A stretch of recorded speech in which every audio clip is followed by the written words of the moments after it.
This show is sponsored by BetterHelp. You know what they say about oxygen masks. Secure your own mask before helping someone else. Therapy is kind of like that, in slow motion. You have to work on yourself first, so you can show up the way you want to in your relationships and your life. So take care of yourself at betterhelp.com/allies.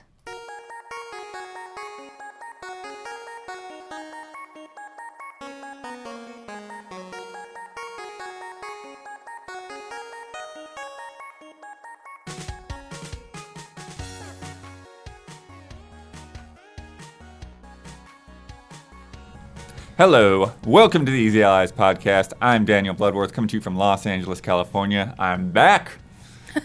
This week I'm joined by Bradley Ellis. Hello.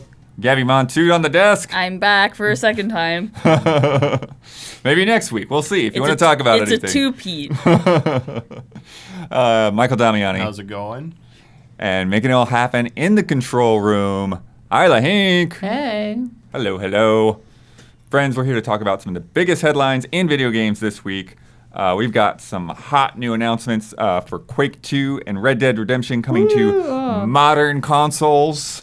We got a closer look at Alien and Dead by Daylight. There's a big pile of announcements from EVO that we'll skim through. And since I've been out, I'm going to ask everyone what makes Baldur's Gate 3 so good. It's going to be an 8-hour podcast.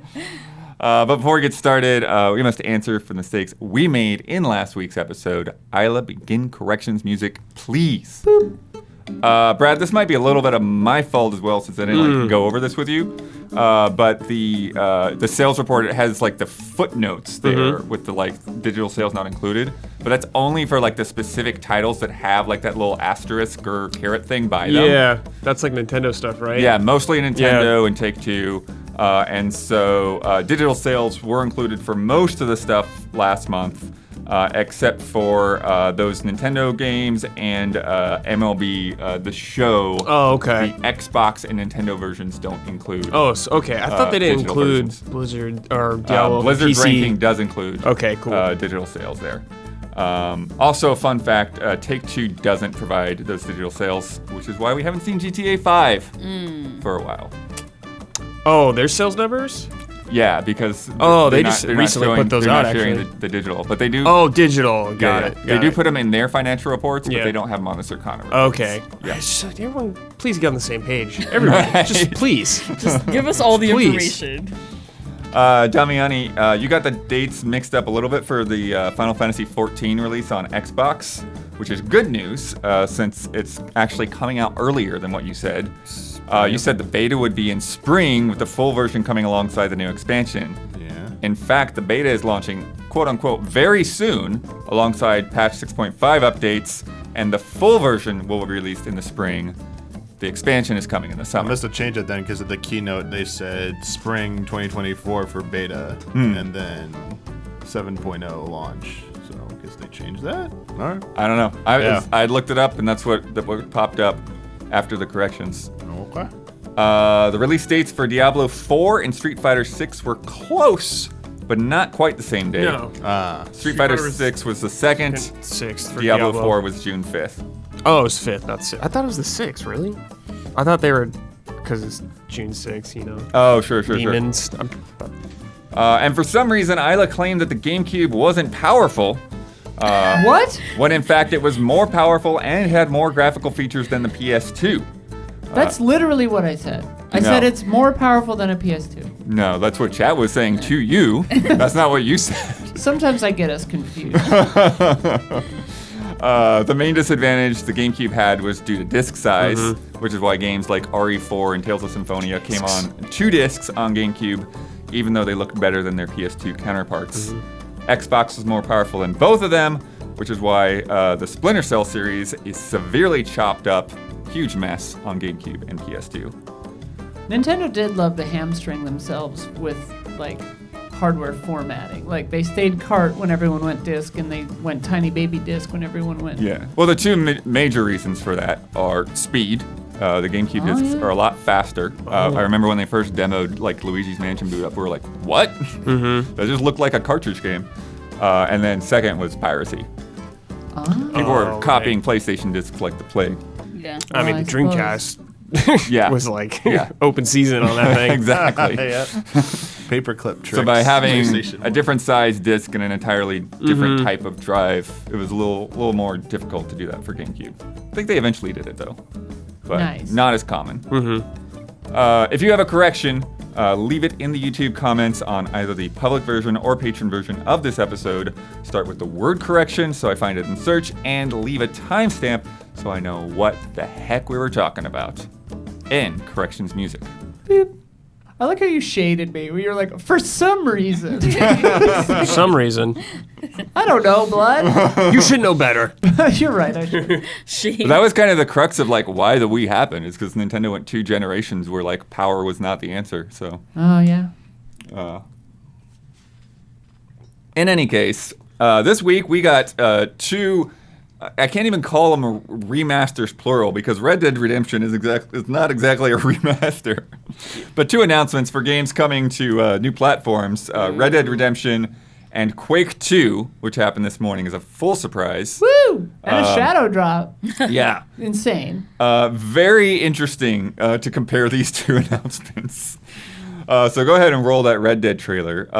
Red Dead Redemption re-release is coming August 17th. Not that far off. Just like a week. It's coming to Switch and, quote, modern PlayStation platforms, which turns out to just be the PS4, which will Yeah. run on a PS5. Yeah. So insane. $50, including Undead Nightmare. So insulting. Which they basically pitched as like a second game. It's like you're getting 2 games rather than just an expansion. I don't remember if did they sell that standalone? Yeah, they did. Initially, okay. Oh, I mean, I don't know if you could play. Like, you may have had to have the. But you I could feel get, like a you needed to full- have Red Dead. I don't recall. I don't remember being able to just. Remember- Maybe I remember later on the- you could just buy the Undead game Nightmare. case, so I don't quite. Yeah, I don't remember. But yeah, even according to Rockstar, they said it's not a remaster or a remake, but a quote-unquote conversion, being handled by 011 Studios, which I saw the director being like so proud to have been able to work on it, and like after already seeing the backlash, I'm like, oh, I feel bad for this guy right now. But they must have known. They must have known when whoever was like, yeah, you're just gonna be developing for Switch and PS4. Like, you must know when that comes down from on high that people are gonna be mad. Yeah, they did add like a bunch of language support. There's like 6 additional languages in Yeah. there. Which is cool, I guess, but We are really, it's like Huber was upset about the frame rate thing, I'm not worried about but that. I don't know that that's like, I don't know where he got that from. Like, I can see that like maybe the trailer looked 30 FPS, but right now it's still unclear on whether or not there will be any sort of graphical enhancements. I don't think there is at like all, on Blood. PS5? I think it might be. I think we just from don't the original. know. I think for it's just sure, going to be a higher resolution. but, yeah. You think they would advertise that or something Yeah, you as would a think. feature? They didn't Yeah. say like the only thing that says is like Undead Nightmare. That's it. Right.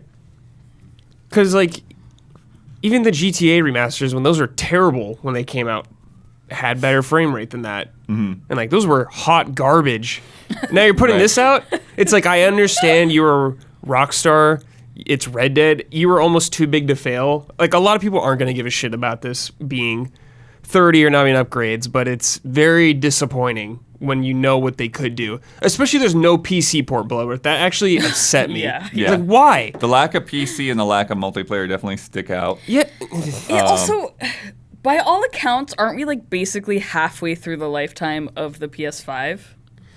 I It'll would probably say be 8 halfway, years. but we're pretty, We're deep definitely into it. Didn't they say 2028? Yeah, we got Yeah. that was in the Discovery stuff. Yeah. That's when they're planning their next gen. But Yeah. who knows if they'll hold. But to I mean, that. that's not even True, halfway. true. Like the Yeah. PS5 will still be a couple of years after that. We're still Yes. doing the PS4 right now. So Yeah. It's just like to call these next gen platforms. modern PlayStation. I'm sorry, platforms. modern platforms. So the is ones like, that people are actually playing.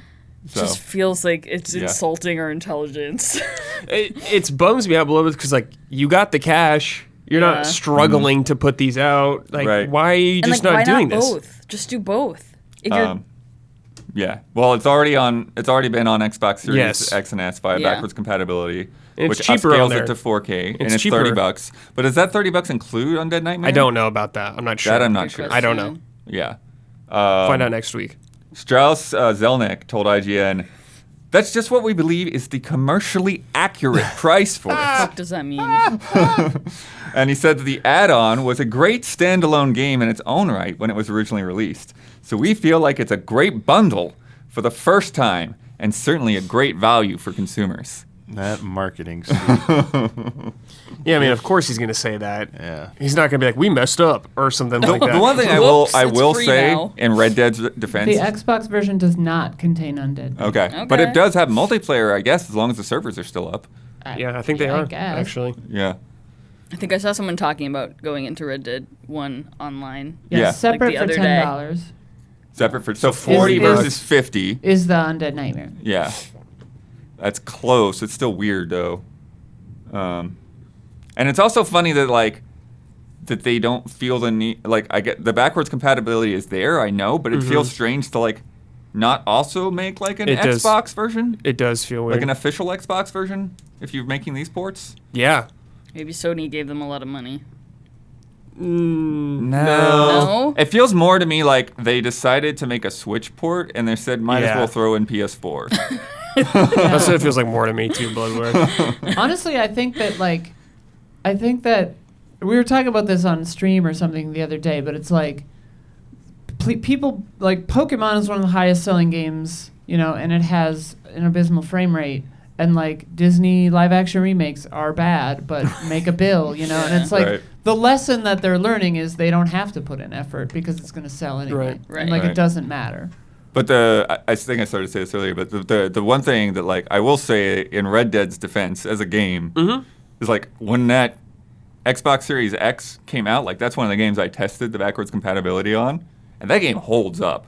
Yeah, I of don't course. really feel the need for a remaster. I could see higher resolution and higher frame rate maybe, but as we saw with the freaking Tales of Symphonia debacle, sometimes you just are kind of technically prohibited from raising a frame rate on a game without really completely tearing it apart. Yeah, but there's also a difference between the Tales team budget and Rockstar. Rockstar's budget. Sure. I think it was not just I think it was technically doable. It's just, do you want to spend that money to do it? Right. And I think it's possible, but the fact that you're not getting a PS5 version that will look as good as the backwards compatible version on Xbox Series XS potentially, because who knows how we'll see when it comes out if Right. it's comparable or not. Oh yeah, that would be if very interesting But Digital if Foundry. it's not, it's and I get it, and it's it comes down to is Undead Nightmare really worth $20 more to people, and would people prefer to maybe buy it separately and just pay $30 for just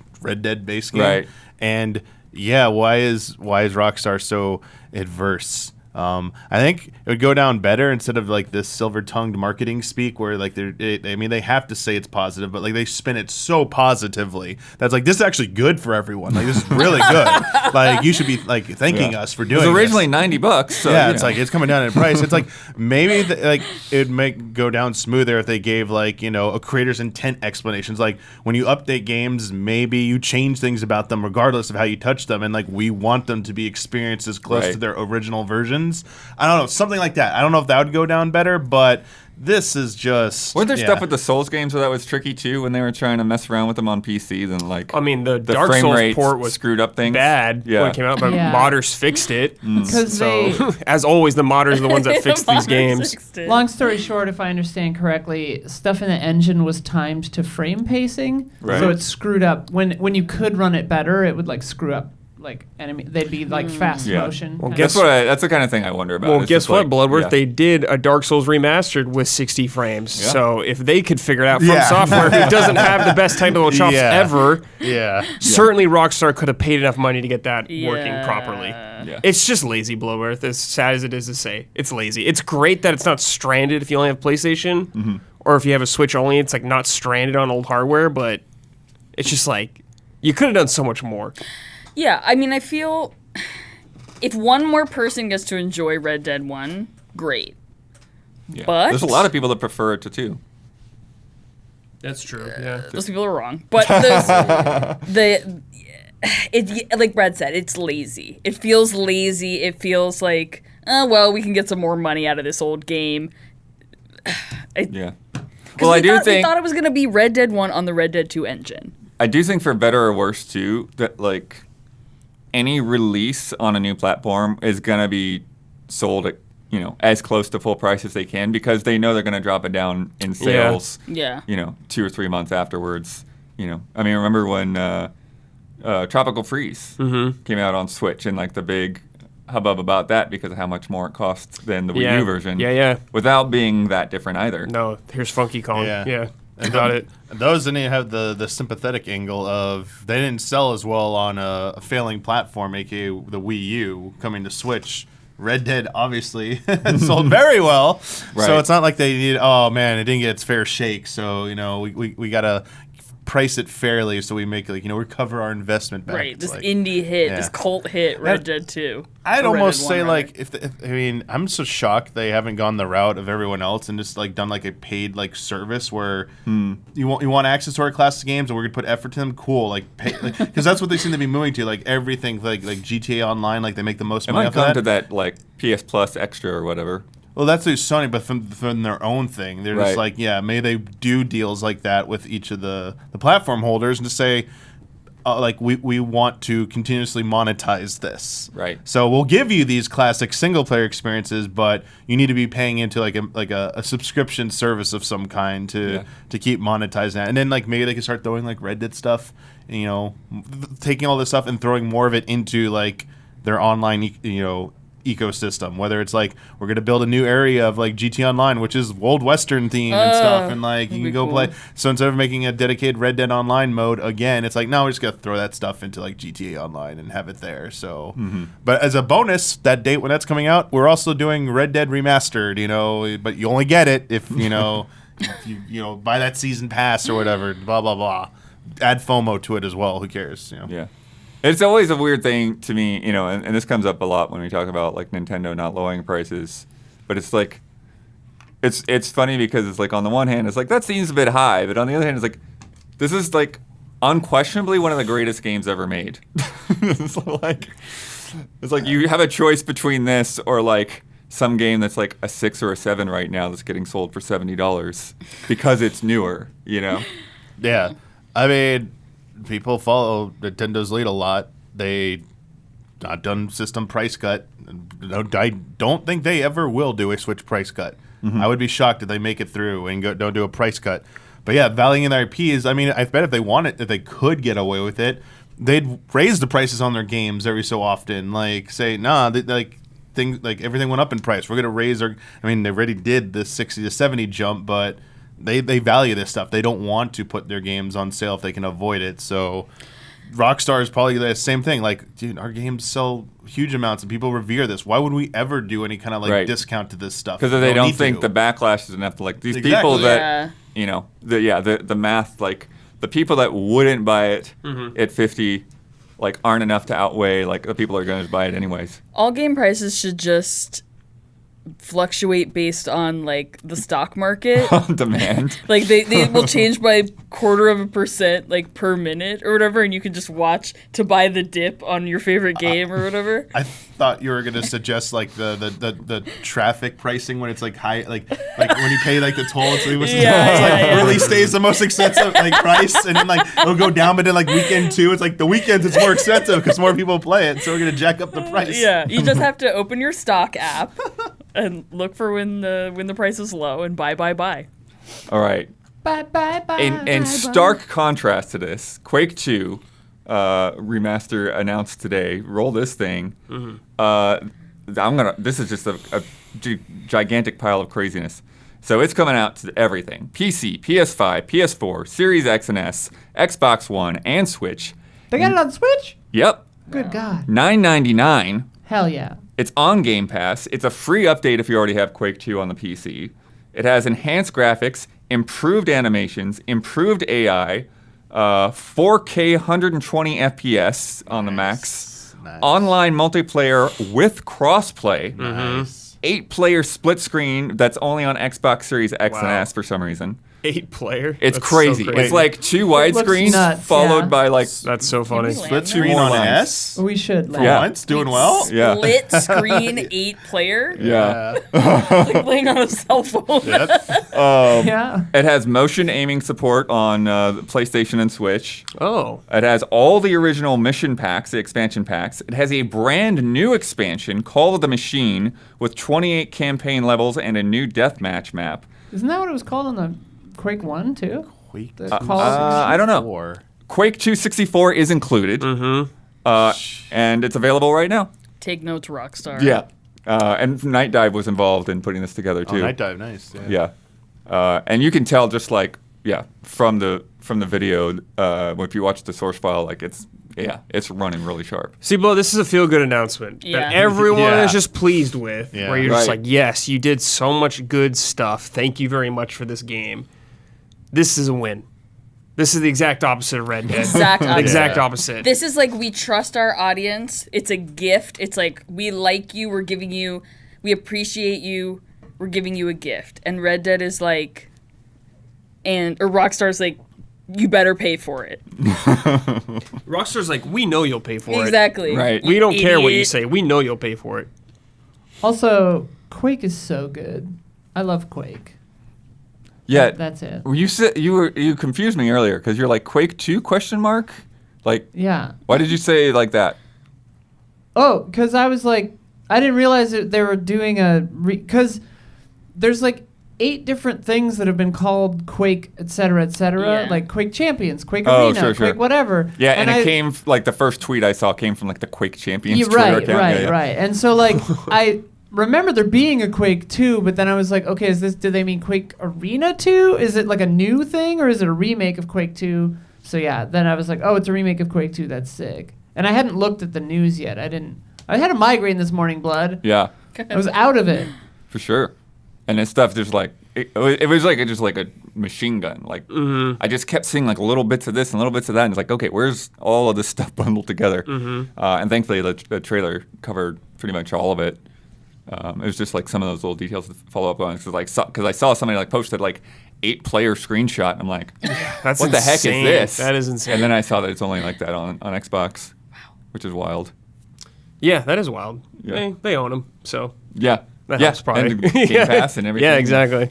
And then people had kind of caught wind of it early, I think, before the like official announcement, yeah. because the store pages were popping up, and like people's like Steam clients were just updating, and like it went from like that's cool. less than a gig to like 4.5 gigs or something like that. It's like, whoa, That's what's funny. going on with Quake 2 right They're now? multiplying. Yeah, that's funny. But yeah, feel good. I want to play Quake now. Hell yeah. I really, I play want to Easy try Chiller, this baby. 8-player. Yeah. Can we play 7-player Quake? Easy chillin', dog. Easy Oh, you chillin'? can fill in with bots too, so we could totally. Oh. Wait, no, I want all of us to play together. Right, Yeah, but yeah. I'm saying it's like The 8th player. yeah, the 8th player could just be a bot or whatever. Wow. We could And all that's- just target the same bot. And that's local split screen. We didn't even have to land for that. No. That's Yeah. Yeah. so crazy.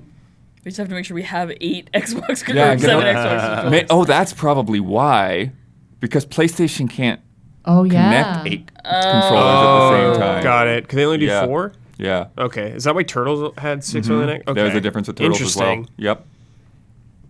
It's crazy that they can even do it. Yeah, that was crazy. Cool. Xbox is like, Flex finally, it. it's Yeah. our time. Flex it. This 8 ability to connect to 8 controllers is finally fucking useful. All right. Now I'm here to ask the question, why is Baldur's Gate 3 so good? Everyone's been talking about it. People on my feed say they hate every minute that they're not playing the game. Yeah, People yeah. are cracking open their Steam decks to modify and tinker with things and I don't even know why they have to do that. It's a 97 on Metacritic. Matt Pescatella says from Circana's player engagement tracker, this past Sunday, Baldur's Gate 3 play accounted for nearly 28% of all player time spent on Steam, Whoa. leading all other titles by far. The closest is CS:GO at 5%. Wow. It's a phenomenon. It's a global phenomenon. The zeitgeist. Yeah. So it's another month, another GOTY. What's so good about this game? if you guys have been playing? I mean, this is a hard thing to say about. This is a massive game with so much detail to it. I'm just kind of like, one thing I've been impressed with Bloodworth is, especially with character animations, when you're talking to characters. Yeah.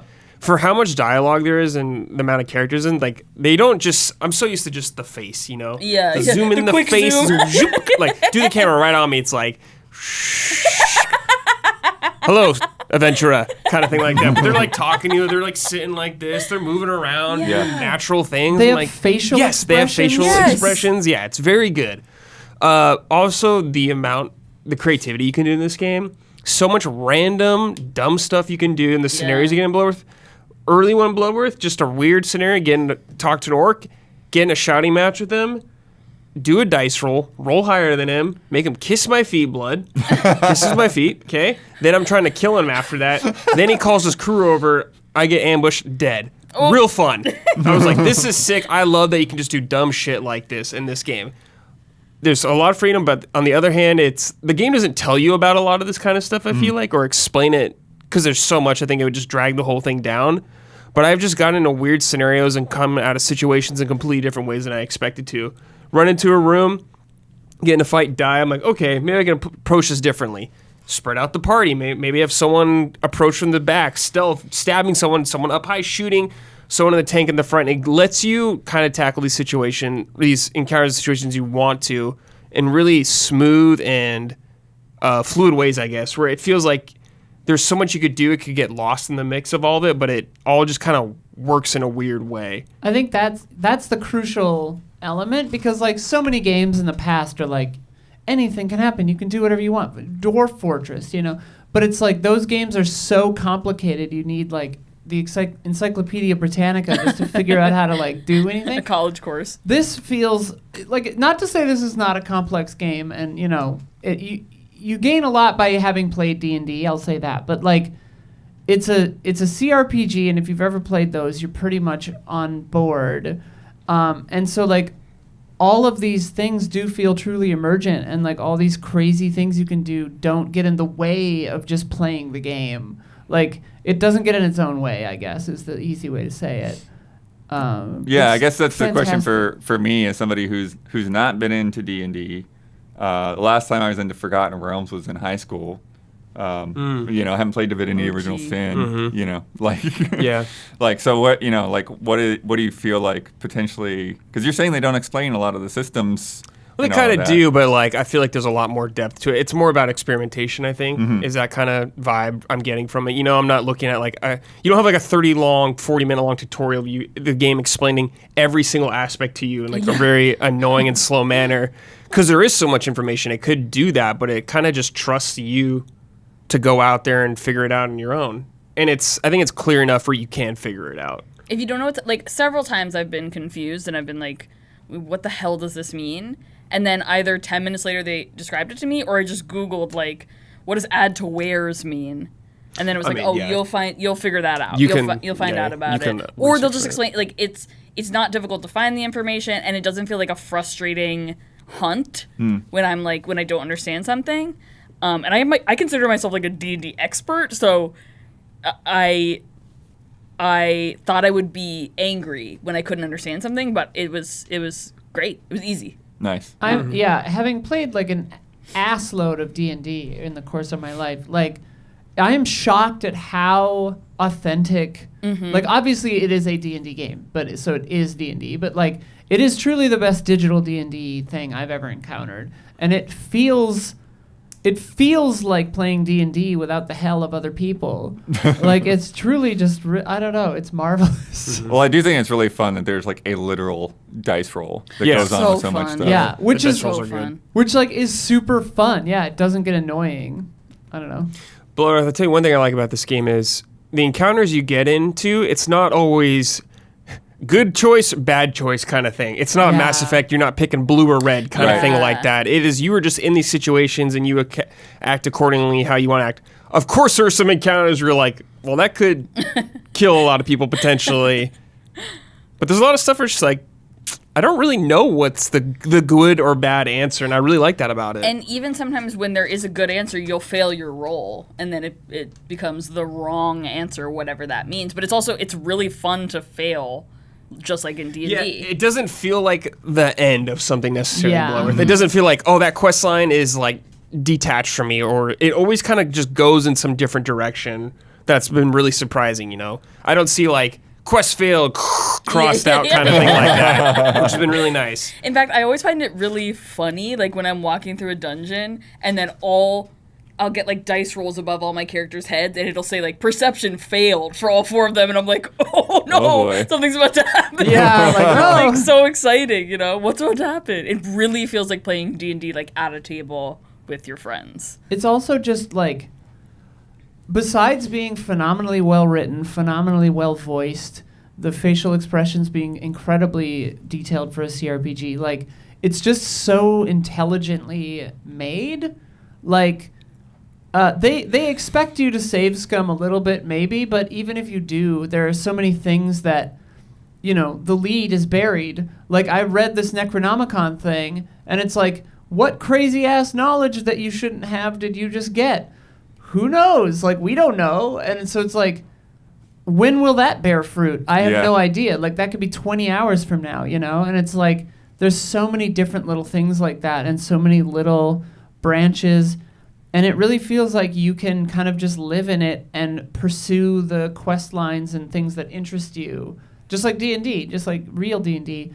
And I can't remember a game that has so successfully done that. Like, it feels like you're just living this world and you care about the characters, so you want to see their storylines and stuff. And you care about them immediately. Yeah. Like, so often companion characters like that are so annoying, and you're like, okay, I guess I'll just Right. move And so this that's why plotline Hebrew forward. was like, I don't want to jump into co-op right away because he wants to get to know that party. Yeah, exactly. Yeah. I was just reading an article that, like, the head of Larian, somebody asked him, like, what's your advice for if I'm playing in a 4-person, like, human multiplayer game? Like, how do I interact with the NPCs? And he was like, my advice might, it's different for some, but I would say just don't. Like, that's for single player maybe, or like a 2-player combo game, because it's like you're just going to, you're having a different experience. And that's what's crazy is the game can facilitate either kind of way. Mm-hmm. Yeah, it's like you can, if you're playing with someone, you can just go off in completely different areas. Totally. You can just go do your own thing if you want. You'd probably kill your friend if you want or something like that. I really cannot wait to play this game co-op, because I think it's going to be totally fun, completely fun in a totally different way. Tell me about Greece. I feel like Greece Oh, the is a spell? like very specific D&D thing Yeah. we don't see in other types of games, but I hear people are like doing a lot of Greece. I haven't used it personally, but I've had it used seen on it. me. Okay. It's shockingly effective. It basically in game what it does is similar to D&D, but like it makes the ground difficult terrain, and if you fail a difficult like your walking check, you'll go prone. You'll fall slip. down. Yeah. Which means you either need to waste the turn standing back up or get helped up by somebody else. I can't remember if it's Who an also action has or to bonus walk in action. Greece. Yeah, who also has to walk in Greece. Yeah. And it may or may not be flammable. The reason you might be hearing a lot about it in our community is that Kyle's character used it a lot in our D&D Oh, yeah, that's campaign. true. Yeah. So it's sort of like a meme. Like he intentionally only got like bad spells. So he used grease a lot, but it like works pretty well. In real life D&D, I've never seen a person use grease besides Kyle, because it usually covers a very small area that people just walk around. But in the game, I guess it's effective. Nice. Yeah. I read this whole thing with the PC Gamer. Did you read this? Where the guy like just made everyone summon bears. A bear. Yes. And then he like ran the bears around the map, and he was Yes. like basically breaking the game. Yes. He was able to do some quite a bit of You stuff, can just though. do weird stuff in this game. That's what I'm saying, Blood. It rewards your creativity. I talked to a rat, and the rat told me where some treasure was. Yeah. It was great. Yeah. Just talk to a rat. Talking to animals. Yeah. Yeah. You know what's There's a cow that seemed, Yes! that seemed weird, and so because I can talk to animals at will because I'm a druid, haha. And I was talking to the cow, and he was basically like, "Hey, don't blow my cover. I gotta get out of here with these people. Stop talking to me. All I have left to say to you is, and I cannot emphasize this enough, moo." Yeah. And then every time after that, all he says to me is moo, and I still don't know what his deal is. I won't spoil it. Okay. Damiani, you haven't said much here. I know you're not playing the game. Yep. But I want to know what do you think? Because you play a ton of RPGs, just a different style.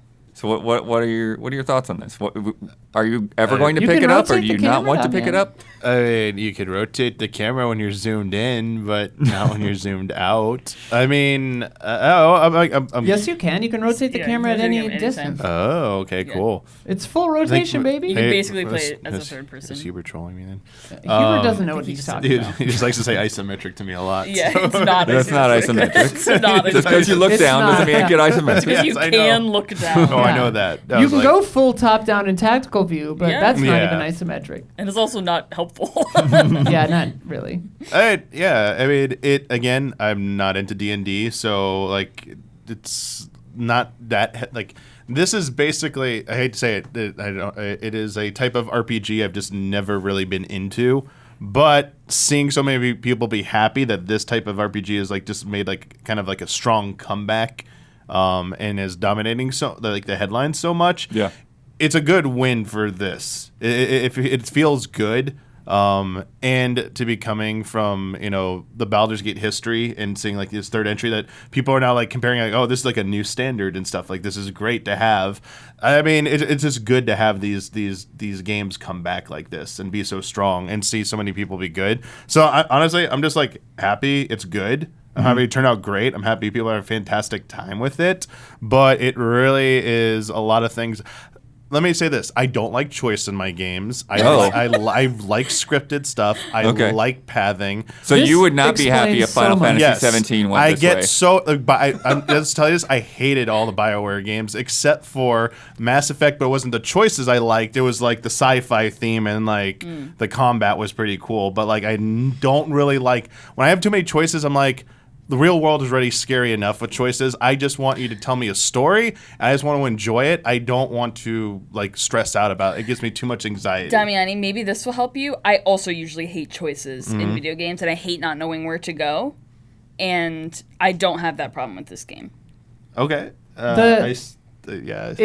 Okay, so that didn't work. Well, I think, and I mean, like, if you don't like it, that's totally Yeah. chill. But I think it is kind of a philosophical conundrum where it's like, this game has, like, the wealth of choice is so extreme that no matter what you do, you're just playing your own playthrough of it. And if you just commit to the notion that, like, I'm just going to do what I want to do, and that's my playthrough, that's my reality, then that kind of choice paralysis fades away, and it just becomes like, I'm just going to do what I think is cool, and that's what happens. Yeah. You know? I guess you have to do one. I either like to be led along a lot, or there's so much in the moment to moment that I get lost. Example, Zelda. Yeah. Example, Elden Ring. It's like, oh, you could choose to do this. Like, to me, it's not really a choice so much as like, there's just so much interesting stuff in front of me. I'm just going with it. It doesn't even feel like a choice to me. And it's gameplay. It's like, I'm like riding over here. I'm trying to climb up here. I'm trying to like kill this thing. It's never really narrative driven for that. I'm a person who enjoys good narrative in video games, and I do think like it elevates video games, but at the heart of it, like I just like to get down to like playing the game. And it's very true of Metroidvanias. Like I could do zero story in every Metroidvania game ever and be thrilled, because like I think most of the time just gets in my way, and I'm like, I just want to jump around, explore, kill stuff, put on some cool weapons, and do some cool spells, and like I don't really need to know what's going on here. Like it just make the environments look cool and not repetitive, and like usually I'm pretty happy. So Yeah. Yeah. I hear that. That's totally cool. yeah. And whereas for me, like, I grew up on CRPGs, like, I played the hell out of all of them, Fallout, Arcanum, whatever. And, like, I thought I had, like, aged out of them. I thought I had, like, grown out of them or just lost interest, because I tried, Divinity and Wasteland and all of these, and they just didn't bite me. And Divinity's made by the same people, right? And, like, they just didn't bring me in. Whereas this one is, like, consuming my entire life. And I don't know if it's just the setting and the characters are more interesting to me, or if it's the basis that I have with D&D. But I do think that whether you do or not have the basis with D&D, it's unobtrusive enough that you kind of don't know it's there. You just take it for granted, like, oh, that's just how this game works.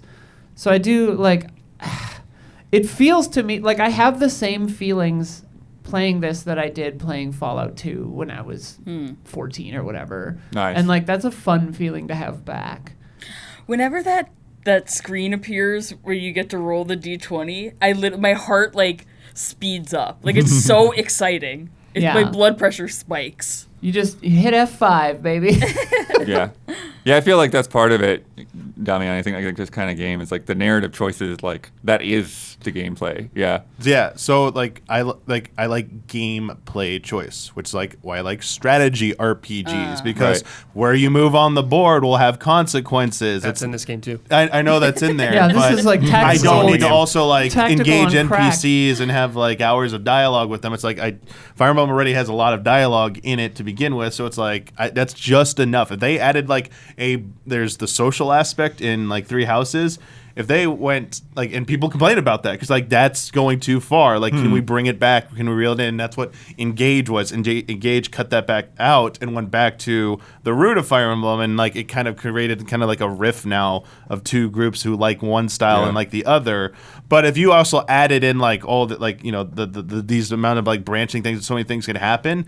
It's like it already has that through the gameplay, and I like it being done that way for me. Because yeah, it's kind of fascinating because like Three Houses is like it does have a lot of these elements, but like what you're saying is like a lot of people like, oh, there are three very clear paths, and like a lot of people just like maximize by doing all three. And that's the thing, like it's also designed to be played through multiple times, so that like, but it's like checking boxes to complete. There aren't so many variations. Right. It's like there's 4 endings, but there's like 3 real paths to choose with like a branch in one of them in Fire Emblem Three Houses. So like it's very obvious what you're doing, and there's like little like, oh no, did I miss out on something? It's like, no, you're not. This is what you're getting, and it's at the beginning of the game. It's like, you want this is what you're getting. You're getting these characters. You're focusing on these characters, and then you build your relationships with those characters. And if you're like gated for some reason, it's like, oh, it's because you picked this house. Next time, pick this house, and you won't be gated from this. So it's not as extreme, I feel like, in that amount of variation. And like the more you like kind of permutations or whatever you do of that, I start to like tune out. I'm like, all right, like I'm just gonna stay on a crit path and ignore the rest of this stuff because it's too much for me. I just there's only so much bandwidth I can dedicate because I get more out of what you're doing with writing and like the gameplay and the like environment inside. That stuff is what excites me, and everything else just kind of like adds on to that. I do wonder what you'd think of this game. Not trying to like convince you to play it or whatever, just honestly curious. Like if you did play it with a 4 stack of humans and no companion stuff, I do wonder, because then it would be more just kind of like we're all just doing our thing, and it is just kind of mainlining it. Maybe, I don't know. I mean, I'm sure I could have fun with it in like small portions, but like. Also, the length that everyone is alluding to, how long this game is, like it's gonna be a long. massive turnoff to me right now. I'm like, no, that's what's so difficult about this whole no. year. Is it's just like it's not just that like all of these games are great. It's like all of these games are long and like 60-hour minimum. Pikmin like, is 50 hours. I was gonna say, I'm not done with Pikmin 4 yet, and it's so much 50? longer than 3. It is so much longer than Pikmin 3, When and I'm like, Jason- oh my final God. playtime is 50 hours. When Jason was like, I'm in post game like 40 hours, I was like, what? Yeah, Here's it's the thing. long. I'm at 50, but I 100% did every area. Yeah. So like, if you don't do that. Meanwhile, I am That's 20 hours into Baldur's Gate, and I am still in the first area. Yeah. I'm So- scared of how long this game is. And Yeah. Sea of Stars and Starfield are coming up in a couple weeks. Oh my God, I keep forgetting about Starfield. Every time someone says Me it, I'm too. like, I oh feel my God, that game. Any bandwidth I would have like had for this is like being Right. reserved for Yeah, Starfield. that's true, So that's it's true. like, Yeah, okay. yeah. Like if I played this, I would be very, very terrified and worried that like I would be going burnt out into Starfield. Exactly. And I think I'm I'm surprised you're interested in Starfield. Well, when He's it's a space sci-fi, guy, it's yeah. space, so it's like the Oh, setting is yeah. already like hell yeah, like I'm down for this. I mean, obviously Baldur's Gate is fantasy. So, but like when it comes to sci-fi and fantasy, I feel like there's less good sci-fi games than fantasy games. So it's like always nice to try and jump into something that's, sci-fi that could be like really good. Yeah. Also, Yeah. You got that Expanse series going on too. Hell yeah. Check dude. out that saw that. stream. We streamed the first I need to episode, and it was I need to check it great. out. I really need to check it out because I watched all the Expanse. Catch up, because Huber and I are going to stream the second episode Sit in in a with them. week Yeah, or whatever. Playing that. yeah. Episode 2 came out today. Oh, so, okay, yeah. So sometime next next week, week hopefully. probably. Speaking of Huber, who's not here because he's out doing so with More family. like Huber. Yeah, he's been doing his playthrough. Yes. Gabby, you've been there for part of that. Brad, For a have you been little bit around of a it. little Brad bit? was there a little bit. Baldur's Gate? For Yeah, a little Huber's bit. playthrough? Yeah, a little bit. So catch us up. What's going on with this half-orc guy? Yang Tar, the half-orc monk. Penis B. Penis B was our selection. Hashtag Penis B. Penis No B clipping Warriors on that Rise Up. But that, Oh, that yeah. got patched. That got patched, yeah. That was only with Githyanki. It wasn't with orcs. Got it. It's because they don't have noses, so the game is used to them having no protuberances, perhaps. Yeah, that might be it. And Although they have, I don't know. Are they lizards? Because they have other reproductive Never mind. what, Githyanki? Yeah. No, they're not They're lizards. okay. Cool. I mean, the Dragonborn, which are like the closest thing to lizards, Yeah, just they have should have- human anatomy. Yeah, so yeah. I have a lot of questions, but whatever. There's romance in the game, so Yeah. they have to interface gotta be something. somehow, I guess. I haven't watched a whole lot of Huber's playthrough, but from what I have heard from chat and Discord and what I've seen, Huber agonizes over every choice. Yeah. I haven't seen a lot because I've been playing myself. Yeah. I just assume he's a good boy, as always, in these Yeah, games and I trying not think to so. fight with anyone, trying to make friends with everybody. And that's just Huber punching goblins and stuff, which is cool. He was I saw him make friends with Lump Yes. before we got to House Party and made friends with Lump in Isla's game. Nice. Yo, lump. I know dude. about Lump. I know all about Lump. Oh, right, yeah, Lump, because you got to yeah. watch quite a bit of it the other day. Yeah. Yeah. But Huber has not yet summoned lump. That's to my right. knowledge. I've Yeah. summoned lump Unless- twice. It was a great time to once. summon him yesterday, but Huber was like, "No, not time for Lump yet. Like, Lump's a last resort. Yeah, 5 you alarm call in the artillery or whatever, Yeah. the cavalry. airstrike."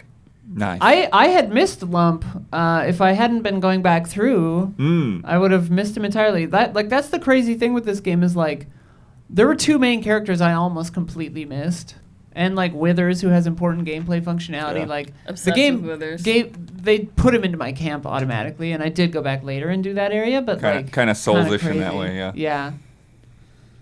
Very cool. One thing, we got a little bit of a tease last week, but this week we got a closer look, but not a full look quite yet. But Alien. Oh, no, I saw gameplay. I is saw coming people to Dead by playing this. Daylight. I Oh, saw you did people get to playing see this. some gameplay? Oh, Yeah. nice. Yeah, so we'll ask you about that, but we'll play the cinematic trailer here. So this is coming August 29th. I think the people that are in like not the beta, but Yeah, there's like whatever, a closed the backdoor realm. program Yeah. thing that they got going on the Like Insider a program. PTR. They've got Ellen Ripley, but not Sigourney Weaver. Correct. So just a different likeness there.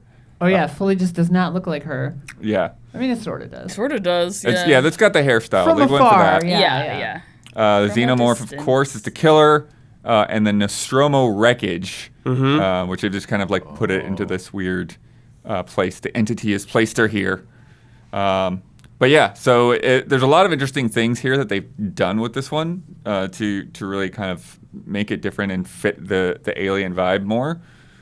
So some details on the Xenomorph first. The Xenomorph can strike survivors with the razor-sharp tail. The power called Runner Mode allows it to walk on 4 legs and become stealthier, reducing its terror radius considerably. So you can get in closer to the survivors before they notice you. It also introduces a new interactive map function called Control Stations. So there's 7 control stations scattered across the map. Survivors can interact with these stations to get a new tool, which is the remote flame turret. Yeah. While the Xenomorph can enter and exit the tunnels underneath each control station. Yeah, it's cool. Yeah, so if you're like the Xenomorph walk around, there's like a bunch of little tunnels you can go through, and you like crawl in, and like first person you're going through, and you can kind of like see some of the generators and stuff. There's like a little trail telling you where some stuff is, so it's like you are creeping under the map, which is really great for a Xenomorph. You know, they're in the vents. Gotta Yeah. have that kind of stuff. Yeah. Yeah. in the goddamn walls. Yeah. Yeah, they said that creating that tunnel system was very challenging, Yeah. as we had never created a sub-level that could only be accessible to the killer. Yeah. This new mechanic grants it map-wide mobility and definitely amps up the scare factor, which feels very connected to the original character. Yeah, the map was what they show in the trailer. It's like the ship crash landed on, but you can also go outside for a lot of it. So you get some of that smaller scope spaces, but also outside. So it seemed pretty cool, yeah. I was actually just thinking about that because the Nostromo doesn't have a level layout like most Dead by Daylight things. So I was like, this will be a hugely inaccurate ship. But that makes sense if you're on like LV 426 or whatever. Mm-hmm. Yeah. Wait, you go outside without a spacesuit? On this planet. On this planet, yeah. I mean, maybe it's not LV or whatever. But I mean, it's not canon. I'm curious. Yes. The one thing that I wonder about this is what's described as like, can you still take the xenomorph like into other levels, or is it like completely I think you restricted to can. this Yeah, map? I think you can. I don't think they've ever limited a killer to just I one wouldn't level. think I don't would. think they would, but maybe just like that burrow ability, perhaps.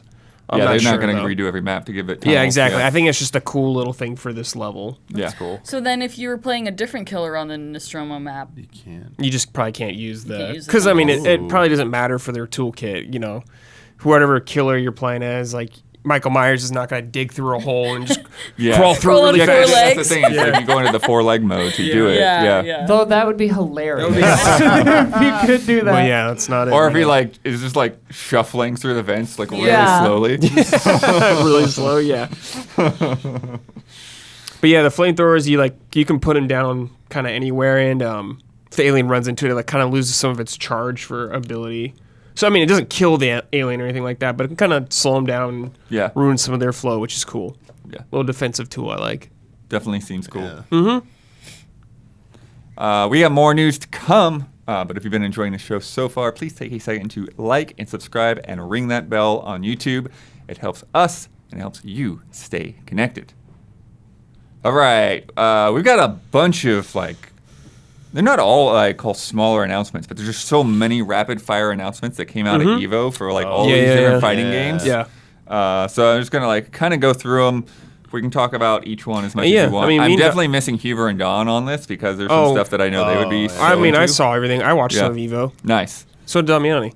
Yeah, and not really going into the matches themselves, but Yeah, I know the announcements. Yeah. yeah. How did you guys feel about the show in general this year? Really, dude, the Street Fighter top, was it 6 now, not 8 anymore? Yeah, it was maybe top really 6 great now, though, yeah. man. A lot of them came down to just the last possible match in these fights, and it was really close. It was really fun to watch. Yeah, Street Fighter, I think they were really good matches. Street Fighter 6 probably, to me, delivered the best because it felt like every single one went to the 5th game. So it's best of 3, so it's tied 2-2, who next one wins. They all went to that. And then, in the winner's side, it's double elimination. So they lose, they have another chance. But when you get to the losers matches, it's getting so close. It's somebody has to go home. It really felt good. They did.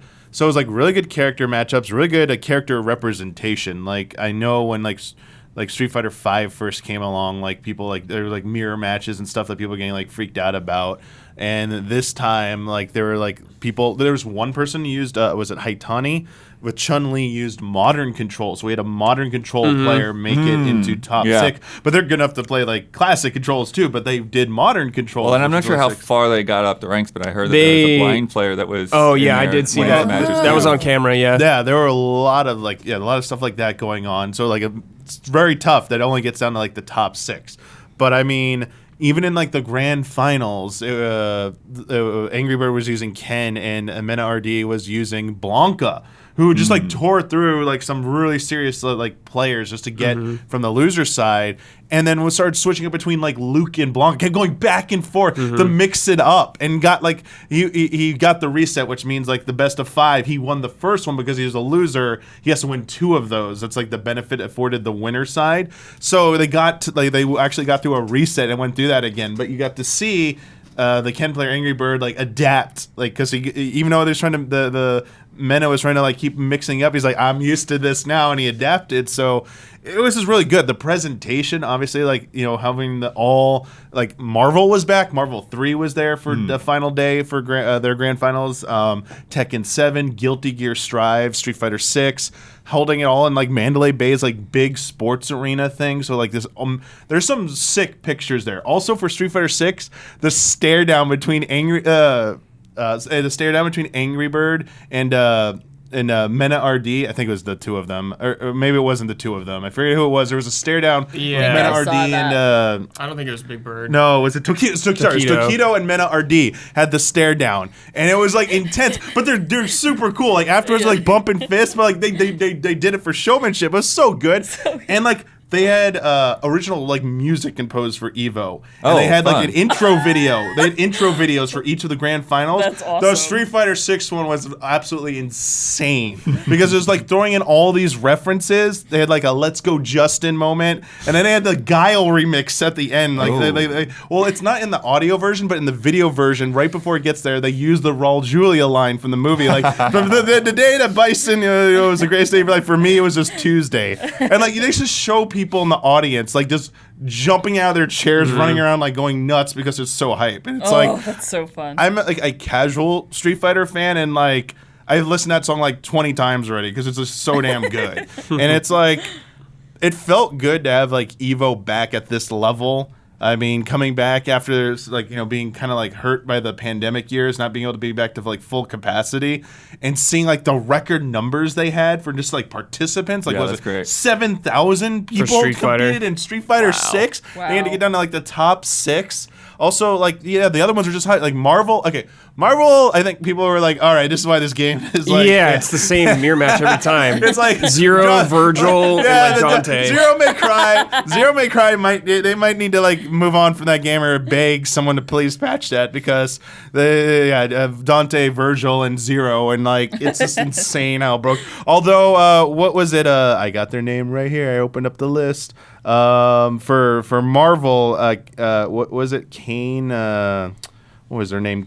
Kane Blue River, old school player, brought in like Hulk Sentinel and Hagar. Cool. And he almost did a comeback with Hagar, and like the people chanting for the mayor. So it was like really good. Tekken was really cool too to watch. Mm-hmm. I'm not that big into Tekken, but like it was really cool to see that. And then Guilty Gear was the surprise one because who is it? Leffen, who was a Smash Brothers Melee champion. Whoa. So they had to mention Smash Brothers, and everyone starts going nuts because like you said Smash Brothers. But they use a character called Happy Chaos, who's like a ranged gunner type. He just demolished everybody. It wasn't even like close. It was disgusting. I was like, yikes. That is some dominance. But yeah, like Street Fighter had, what was it? Was it Ken, JP, Chun-Li, Cammy, Blanca, Luke. Like so many different characters represented in there. Yeah, and then just like having like Japan, US in there, just like minorities from DR, I think, Dominican Republic, I believe, okay. I think, and I'm sorry, I forget where Angry Bird is from, but like just like having a lot of different countries represented here. Cool. And even in like the other grand championships, like seeing like Korea, Japan, there was like United Arab Emirates was in like the Tekken match as well. Like I think like their best player was from there too. It was just like insane to see people who like there's like, is there even a tournament scene over there? Like but like because of online, right. It's like they get to like meet up and play in person like this. And yeah, it was just like very exciting to see. Sorry, like it was all Sunday was like grand finals. It was like really energetic day and really fun to watch. So excellent. Yeah, apologies that like I forgot like a lot of stuff there because I didn't expect I only like casually follow it. But like I remember seeing Mena RD back in like when he fought Tokido the first time. Like when he was like what was it, Birdie? He came out of nowhere like a Capcom Cup championship just. Brought up this character no one thought was good and just like demolished everyone with them. Like it was kind of like their coming out party. It was like amazing. It was like holy shit, like what? Like I love like that was always good to see stuff like that when people bring a character people aren't used to and they just like bring this new tech and no one knows what to do against it. And then like the next tournament though, like everyone knows about it. It does not work anymore. Yeah. It's like it doesn't work anymore. Like what? There's one in Marvel where a guy used like a log move. Was it Spider-Man or Ant-Man or someone used like a log move one EVO tournament and no one knew what to do against it. And then Dark Phoenix used to be like a thing that was a menace to everybody and Dark Phoenix wasn't even like an issue in the Marvel tournament like for this one. So very cool to see how things have like evolved to seeing like who's still in the scene, who are a lot of new players. Like they were saying how many young, like the new generation that's great. of the FGC like stepping up. Like we saw that in a lot of the tournaments where like they're only they're like early 20s, like barely. They were showing how many tournaments they've been a part of. Like they do stat rundowns. Like again, the production value for this was like insane. But like they'd show like their stats like when they each match up in the beginning, it'd be like not available. Like they've never participated in an in-person tournament or something. It's like other person 49 appearances a tournament. It's like there you go. There's a huge difference. They all trained during COVID. They trained themselves during COVID. Yeah, absolutely. Just sitting all day, have nothing else to do. Why not? Why not become an expert at a fighting game? So we had a lot of different announcements from a lot of different players. The first one, Huber would have called this a dead game. Killer Instinct coming back with a 10th anniversary update from Iron Galaxy. Yeah. That's nice. Yeah. It's going to include a balance update, improved matchmaking, 4K support for Series X and S. More info coming soon. Yeah, hopefully they do something more with Killer Instinct besides this update too. Yeah, I mean, I think it's a sign that it's not completely dead, which is great. I hope they do make a new KI because Microsoft could use a fighting game, like an exclusive fighting game, and people really liked the last KI, so I mean, they should get on that. Yeah. Make that happen. I think there's a lot of lessons that they could have learned from that, too. Oh, well, definitely. I mean, they rolled it out really weird. They did kind of the same kind of thing that Street Fighter V did, in a way. Yeah, the developer shift and everything going change developers and stuff, Yeah. But, I mean, that's pretty hype. Like, 10-year anniversary doing that. Like, people have been, like, asking for Killer Instinct to come out. There have been, like, rumors they might do something with it. So, there's always, like, a place to start. I mean, it's not like we got Marvel 3 back in the tournament. Like, people are, like, bring up Marvel, like, Marvel 2. Can we get, like... can we get, like, the mod scene was supporting Marvel 3, and it was getting kind of a revival, and, like, maybe we'll do something with this. So anything to, like, keep a game alive, because, as you said, it was spoken of, like, people liked it. It was doing something very unique and different. Like, that combo system was just so different. And Killer Instinct is a very unique, like, fighting game that I don't think really anything, to my knowledge, has filled that void since it's kind of fallen off since the scene has moved on from it. Real quick, sorry, Angry Bird, Jordan, United Arab Emirates. Okay, got it. So he's from Jordan, or he's from the... That was said his nationality. It listed both of those. Okay, so we both. Yeah. Wow. So maybe his dual. But yeah, I just want to get that because I wasn't sure. Just wanted to give a shout out. That's very cool. But yeah, I mean, I know people would probably like a new season of Killer Instinct, or like to make like a new game installment or something like that to like get it like fully revitalized. But I have a feeling like if maybe this does well enough, it's well received, and who knows, like Marvel got a second life at this EVO. Maybe next EVO they bring Killer Instinct back for like, man, that's a new thing they could do is like a retro category where they will prominently feature an older game that's still being actively played. Because they had MVC2, was it last year also? They've done those legacy tournaments. Like one of them was a donation goal, I think, one year. Yeah, sounds right. It's something they can just keep doing because these games, they have such passionate communities and they keep them going, and you saw like a lot of people watch it, a lot of people entered for it. So as long as the people and numbers are there, I think you could keep supporting it. Yeah. Next up, we can roll this. Fatal Fury, City of the Wolves. This was teased at last year's EVO. This is going to be the first game in the series since 1999. Damn. We got a little bit of a peek of the map. So like each one of these like kind of like locations that they show on this map, they've got some voiceover. So a lot of people are like guessing which characters are talking here. And then after this, then they show the in-game models for Terry Bogard and Rock Howard. Yeah, of course you're gonna have these two, no doubt. Of course. Don't really get like actual gameplay, just a couple of like quick flourishes, but it's good to know it's still coming. Yeah, definitely something to get the SNK fans hyped.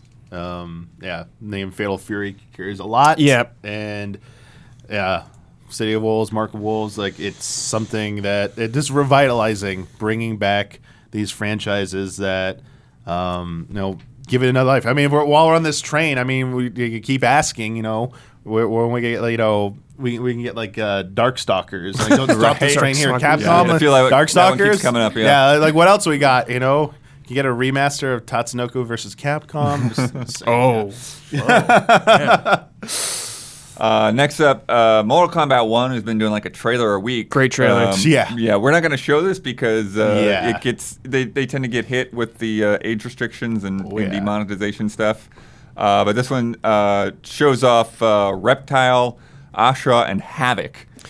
Reptile looks awesome in this game. He looks so cool. He has like his human form, but he also has his like pure beast lizard form. He big like lizard switches man. in between. Yeah, looks so Shape-shifting great. in battle. Yeah. And what's funny is they go into like the trailer like has these cutscenes where like they explain the lore behind these characters, and it's like.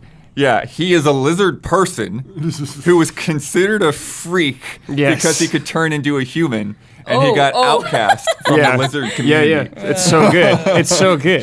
Those are the lizards who are being prejudiced. And he's against like non-human. hanging out with Johnny Cage and stuff. It's Yeah. like, yes, I love this. I sent the video to Don, and Don was very pleased. Very pleased. You remember what he said? I could look it up what he said. Yeah, biting people, spewing acid. Yeah. And then Ashra kind of has a similar thing going on. She's a demon of the Nether Realm who's also ostracized for looking too human. And she appears more human because she's purged most of the evil from her soul. Okay, most of the evil. Yeah. Most of Just it. most. You still see some demon traits in there, Yeah. in her, like her forehead and stuff. But she's got this, they call it an enchanted Chris dagger. Get some like sick yellow sword dashes and things like that. Yeah. She also had Cyrax as like the cameo. Yeah, in he came some and of her used the moves. net. Yeah, using the net Yeah, and of stuff. course. And then I wrote down Havoc's description. Havoc is an anarchist rebel from the oppressive realm of Sado, intent on taking down his world's regime while leveraging a unique limb-tearing fighting style. So he'll like rip off an arm and beat somebody with it. Yeah, he's like a and there's zombie. like one time where he like twists his neck around backwards and then like a fireball pops out. Yeah, it's really fun. Sick. Like I know he's been around for a while, but I'd like for some reason, like since I've just been a casual Well, MK, yeah. I've kind of missed And just this seeing him dude's thing. nowadays, like modern Mortal Kombat's awesome. There's one part where he just like went up to like a character and just like puked a bunch of blood on her face. Oh my gosh. There's something for everybody in Mortal Kombat. Blood, I got that Don quote. Oh yeah. Send it to Don the trailer, and he goes, "Holy bejesus, there was a lot to like in that trailer." He's pumped. Serena and Stryker are in there. As, Oh, it was cameo really fun to see characters, Stryker too. use the Yeah. taser at the end. Yeah. And then it kind of ends with Reptile like devouring Melina like entirely and then puking up the upper half of her torso. And she's still crawling around like covered Like in acid, yeah. It was awesome. It's crazy. Showed like the spooky tree level too. Hell Great yeah. to see. Yeah. I It's didn't looking catch good. that in the midst of all the other Yeah, craziness. it's looking good. Good year for fighting games. It's the fighting game of Sans. Street Fighter 6 had a few things. First of all, we had Teenage Mutant Ninja Turtles crossover. Oh my god. Which turned Good into God. something. What happened on stream? I saw Okay. the tweet, but I Yeah. don't know what happened. So, Dude, ugh. each turtle. Well, first of all, you can buy. I'm sorry, but I've got the like actual description here. If you Yeah. wanted me to You can lay it out in buy those terms. each headband for like what, $10 each, $5 each, or something. Yeah. And just a lot. headband. Just a headband for your character. Okay. The turtles, each turtle cost $15. So we were like, And it's only a Fuck that. skin for your Yeah. avatar. Yeah. So we couldn't bot Fight Club the turtles anyway. exactly. Yeah. Asking what was like on stream when they showed this off. Sorry. Yeah, I'm just trying to like get the beforehand- moment Okay, what it was so like. beforehand they bring out the I forget their name, a Capcom band to start playing like Capcom music and stuff, like in the lead up to Street Oh, we're Fighter talking 6. about the announcement. I Yeah. thought Bled was Well, asking about that's House what I was Party. talking about. Oh, okay. But I'm curious about this too. Yeah. Sorry, I asked you Okay. if you wanted to know. Yeah, Okay, yeah, sorry. So they're playing this music, and people are like, okay, cool, nice. And then all of a sudden they like start playing Ninja Turtles. And I was like, wait, what? And then like some people are like, oh wait, we're getting Ninja Turtles. And then they roll the trailer, and you see what looks like Ninja Turtles fighting. I think it was pretty apparent that like, oh, they're just costumes. Yes. But we weren't sure if there were costumes that went over players, like the like actual fighters, or your player character that you created. Yeah. And then they clarified that after the fact.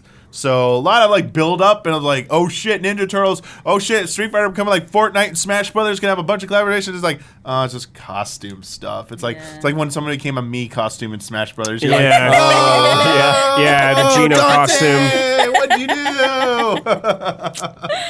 But going back to like, did you guys know about the pricing when you got on stream, or is it just like you went to get it and it was conspicuously like did not mention any pricing at EVO, if I understand. I had seen something earlier in the day on Twitter, but I was like, maybe that person was wrong. Like I was just hoping kind of that they would be wrong.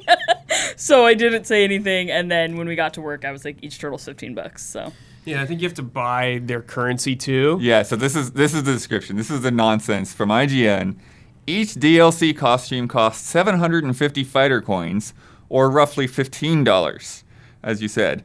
As is the video game premium currency way, you can't buy 750 fighter coins exactly. You need to buy 610 coins for $12, then an extra 250 coins for $5. If you want all 4 costumes, you'll need 3,000 fighter coins. The cheapest way to buy that amount is to fork out $50 for 2,750 coins, and then another $5 for 250 coins. So to get all 4 Turtles costumes, it'll cost you $55, which is almost as much as the game. And that's more than Red Dead on Switch. Yeah, now you wonder why Rockstar's like, how are we gonna get a whole game for $50? All right, we better up that price next time. Yeah, Joke's on you. And they also pointed out that the latest DLC character, Rashid, only costs 350 fighter coins for a real character. Yeah. Not just costumes. This is shady business. Yeah, turtle tax is ridiculous. Turtle tax. Turtle tax. It's insane.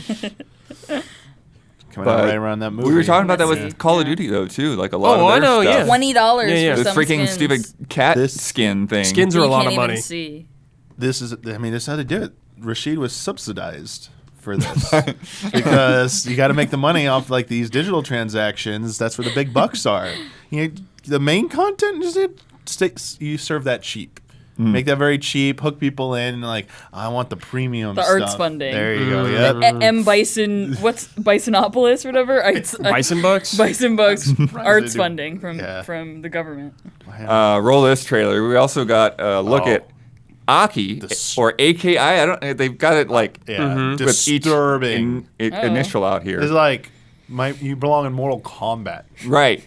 So this character, we don't get any gameplay. We just get a cutscene that comes from the single player World Tour. It's like it's a cliffhanger. Tour. Yeah. And she's got this white hair that looks kind of like an umbrella or like a lily pad kind of thing. Maybe a mushroom. I don't know. However you want to interpret that.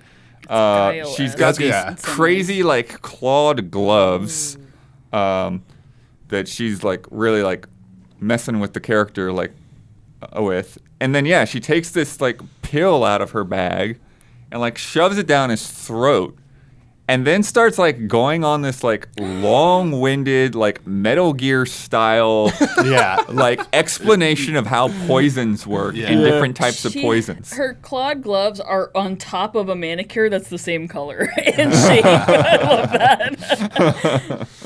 that. Also worth noting that they are using the same like standardized character for these single player trailers. I laughed because it's getting a nickname because like they do this in other games, but like in 14 like Warrior of Light.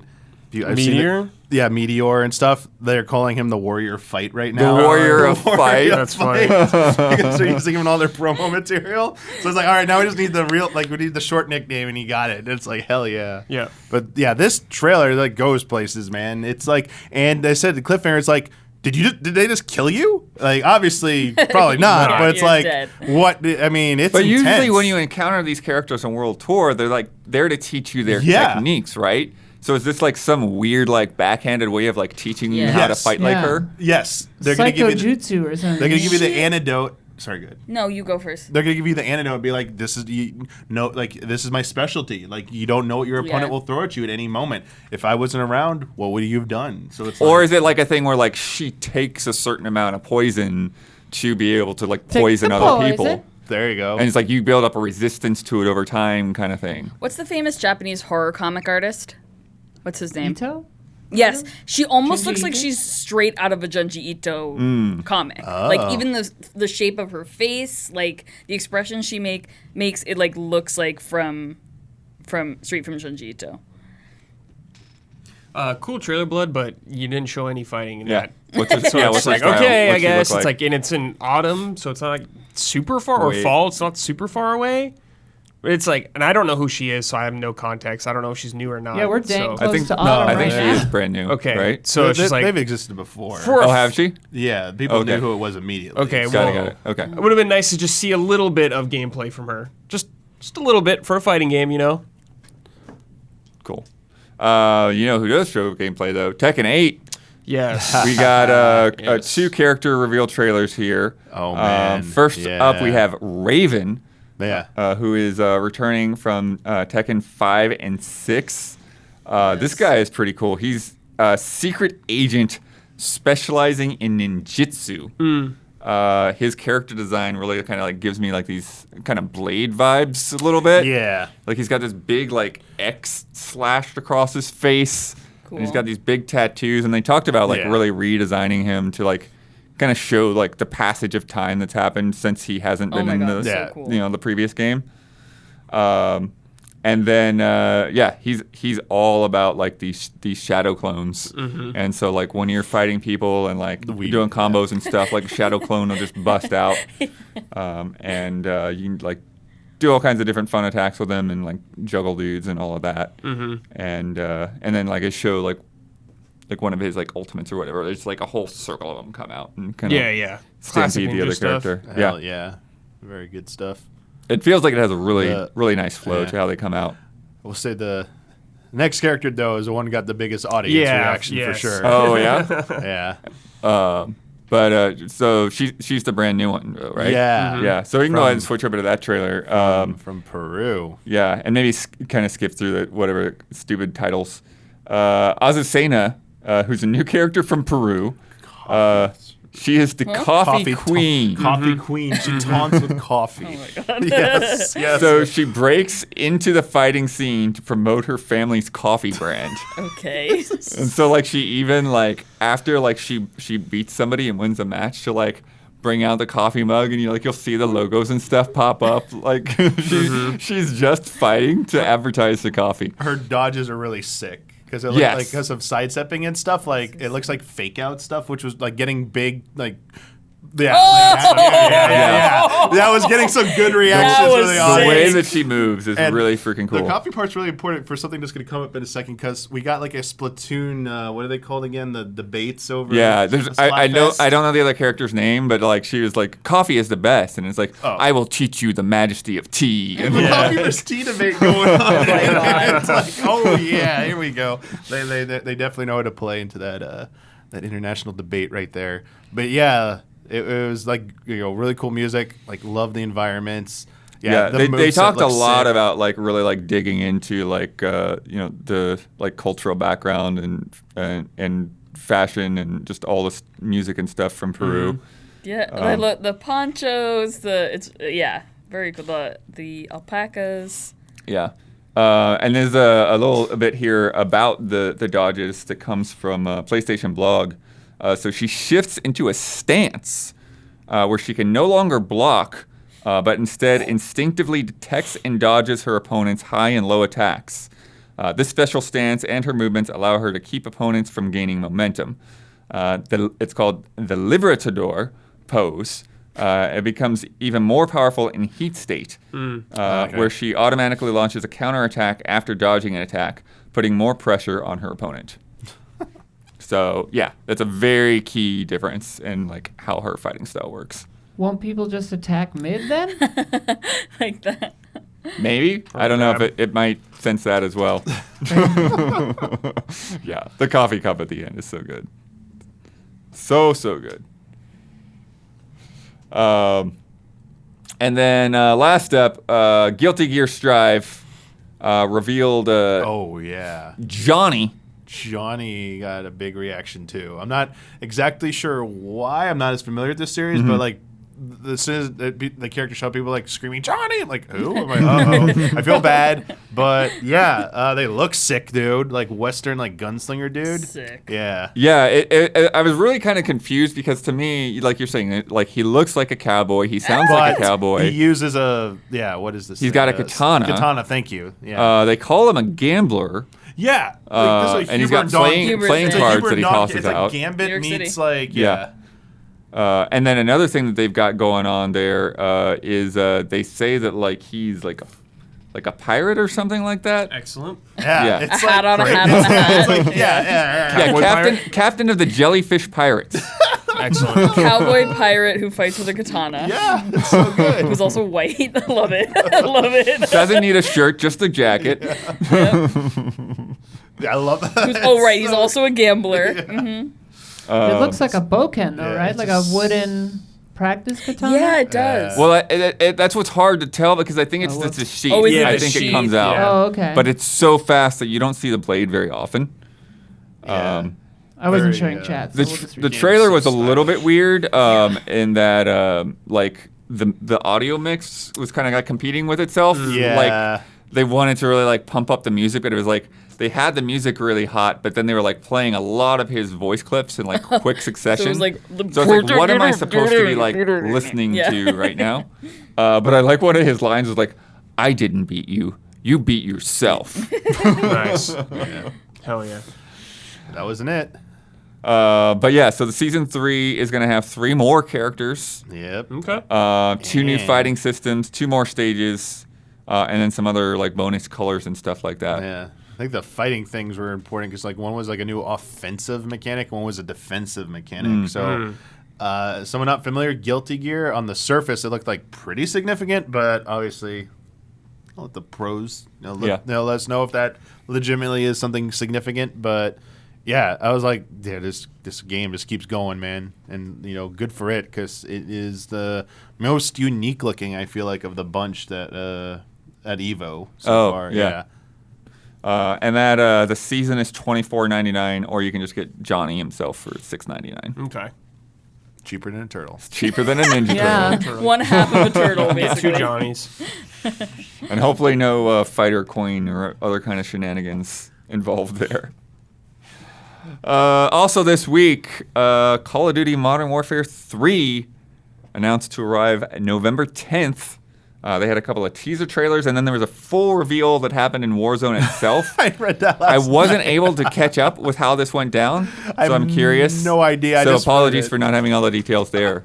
But yeah, they're pulling like a Fortnite. The Fortnite, event. yeah. I like, was thing, just yeah. about to say Fortnite. Yeah, I started a headline, and I was like in Discord, and you're like, wait, are you talking about Fortnite? Like, no, Call of Duty's doing it. And I'm like, oh, they just want to be Fortnite. I'm like, I guess so. I was like, how? How did they do it? But I can conceive of like Fortnite characters sitting and watching something in Fortnite, but where are they watching it in Mission Warzone? briefing, right? in mission briefing? There's a mission briefing? I don't know. Okay. That's the only thing I can think okay.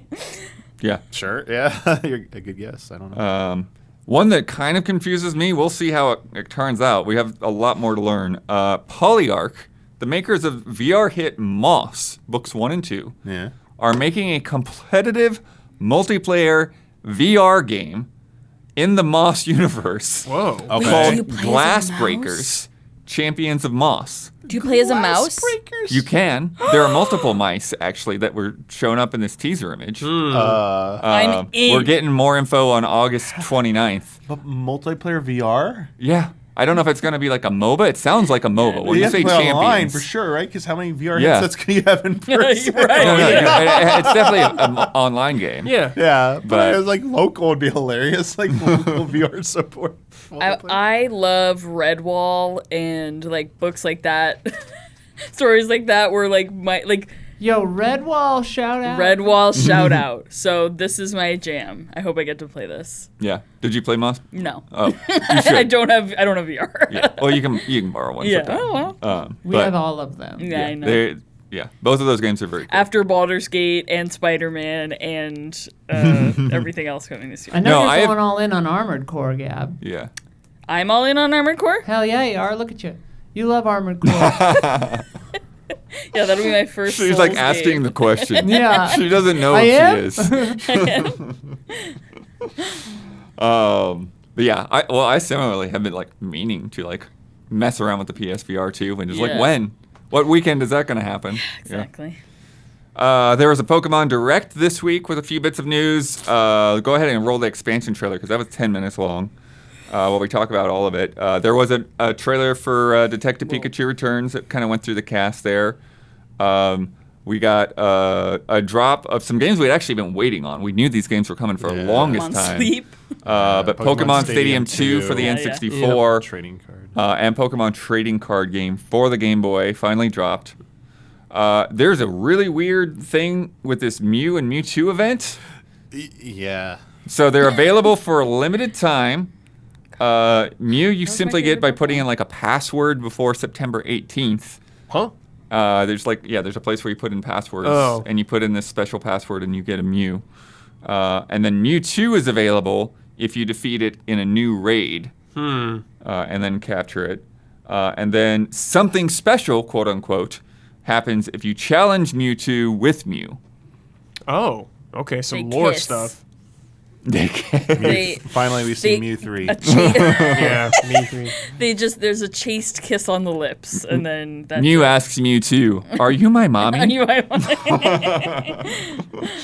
And then there's this huge 10-minute on the new 2-part expansion, The Hidden Treasure of Area Two-part, Zero, huh? Wow. with a lot of new Pokemon and stuff that showed up, incling we just saw like this like candied apple evolution. They already of had the apple DLC for Pokemon. this game Wait, too, wasn't didn't there they? already a candy apple Pokemon? I don't know if there's been like a major expansion like this. I think this is the big one. Oh, okay. I think they've had some smaller DLC. There's some cool guys in here. Yeah. They have talked about this before. We're just getting a better look okay. at it. So maybe you're conflating those two things. There's also some like Pokemon that looks like a bridge or something. Like some of these Pokemon designs, they're just getting confusing. Like I look at them and I'm like, what is that? They used to just be animals, Yeah. and now there's no rules. Well, they just go outside and look around at stuff. they're Like Pokemon that? now. Yeah, Yeah, especially all the Pokemon. food Wood ones. box Yeah. Pokemon. Next up, we'll switch over to this trailer, which is brilliant. The Devolver Delayed. This was a 3-minute complete ripoff of a Nintendo Direct. They copied it as much as they legally could. Yeah. All the graphics, the way that the presenters talk, the way that things slide in and off a frame, and just like every little transition, every little lower third, it is a Nintendo Direct, basically. To announce that a bunch of games got delayed. Yeah. And in perfect marketing speak, 2024 just got so much better. So the ones that are getting delayed are the Plucky Squire, That's great, yeah. which is one of the ones I'm looking forward to the most But from them. Good that it's getting delayed. Yeah. When would we have time to play like this? we're full this year. We're full. Yeah, you gotta start reserving for next year now. I'm putting a pause on all games. Skate Story is in there. Angerfoot is in there. Pepper Grinder, the one with the drill, Yeah, like that the was drill fun. dozer Oh, successor. And then Stick It to the Stick Man. And then later on in the presentation, they have a not delayed section for the games that are still coming out this year. Don't forget. Supposedly, so far. Yeah, so far. Which are Gunbrella, which Yeah, I played yeah. like a Yeah. big chunk of that game and talked about on Frame Trap a couple weeks ago. So go check that out. Wizard with a Gun, which some people are hyped about. Talos Principle 2, which Isla is hyped about. The Cosmic Wheel Sisterhood, which is coming out very soon. Oh yeah. That's that tarot one. Yeah. Just a couple of weeks for that one. And Karma Zoo, which is the crazy like multiplayer the huge game. player one. Yeah, that looks awesome. So, yeah. Very fun stuff. Lots of You games. guessed it. Moving to 2024. The font Wish is the list right same, now. like literally everything. Yeah, It's I love it. amazing. I love the way they did this. And I think we'll have a Love and Respect coming out for that. I think in the bonus one. So if you want to hear us talk more about that, get on that Patreon version. What also got delayed, WrestleQuest. Yeah, Crazy. last minute delay. Final hours before Yeah. launch. And they're like, oh, wait a minute. We got an issue with save files with the cross save when you're doing multiple devices. And we don't want anyone to deal with that, so they pushed it back. Yeah. A couple weeks to August 22nd. Good save. Yeah. Good catch. Save, Whoever good catch, caught yeah. that, hopefully they Yeah. get like a little bonus Buy or him an ice something. cream or something. Yeah. A free lunch. Yeah. The apparent mission to put Nier in everything has now reached Naraka Blade Point, Oh my god. which is getting a bunch of characters Full. from the series. 2B yeah, is in reserve there. next year. Characters from the first game are in there. Oh, really? From Yeah. the first game? That's yeah, funny. I Kinda think there's like next. 4 or 5. I didn't count the full amount, but I was like, it's Is like, it oh, Brother this keeps Nier or going. Papa Nier? That's what I gotta know. Oh, there might be both. Okay. I think Papa Nier is in there though. Okay. Yeah. So go check that out. If you're the person that has to collect Nier in every game, go watch the Naraka Blade Point trailer. I mean, there are people who think if you get all of it, like it unlocks- It's a message from Yoko Taro that like you need to put it all together.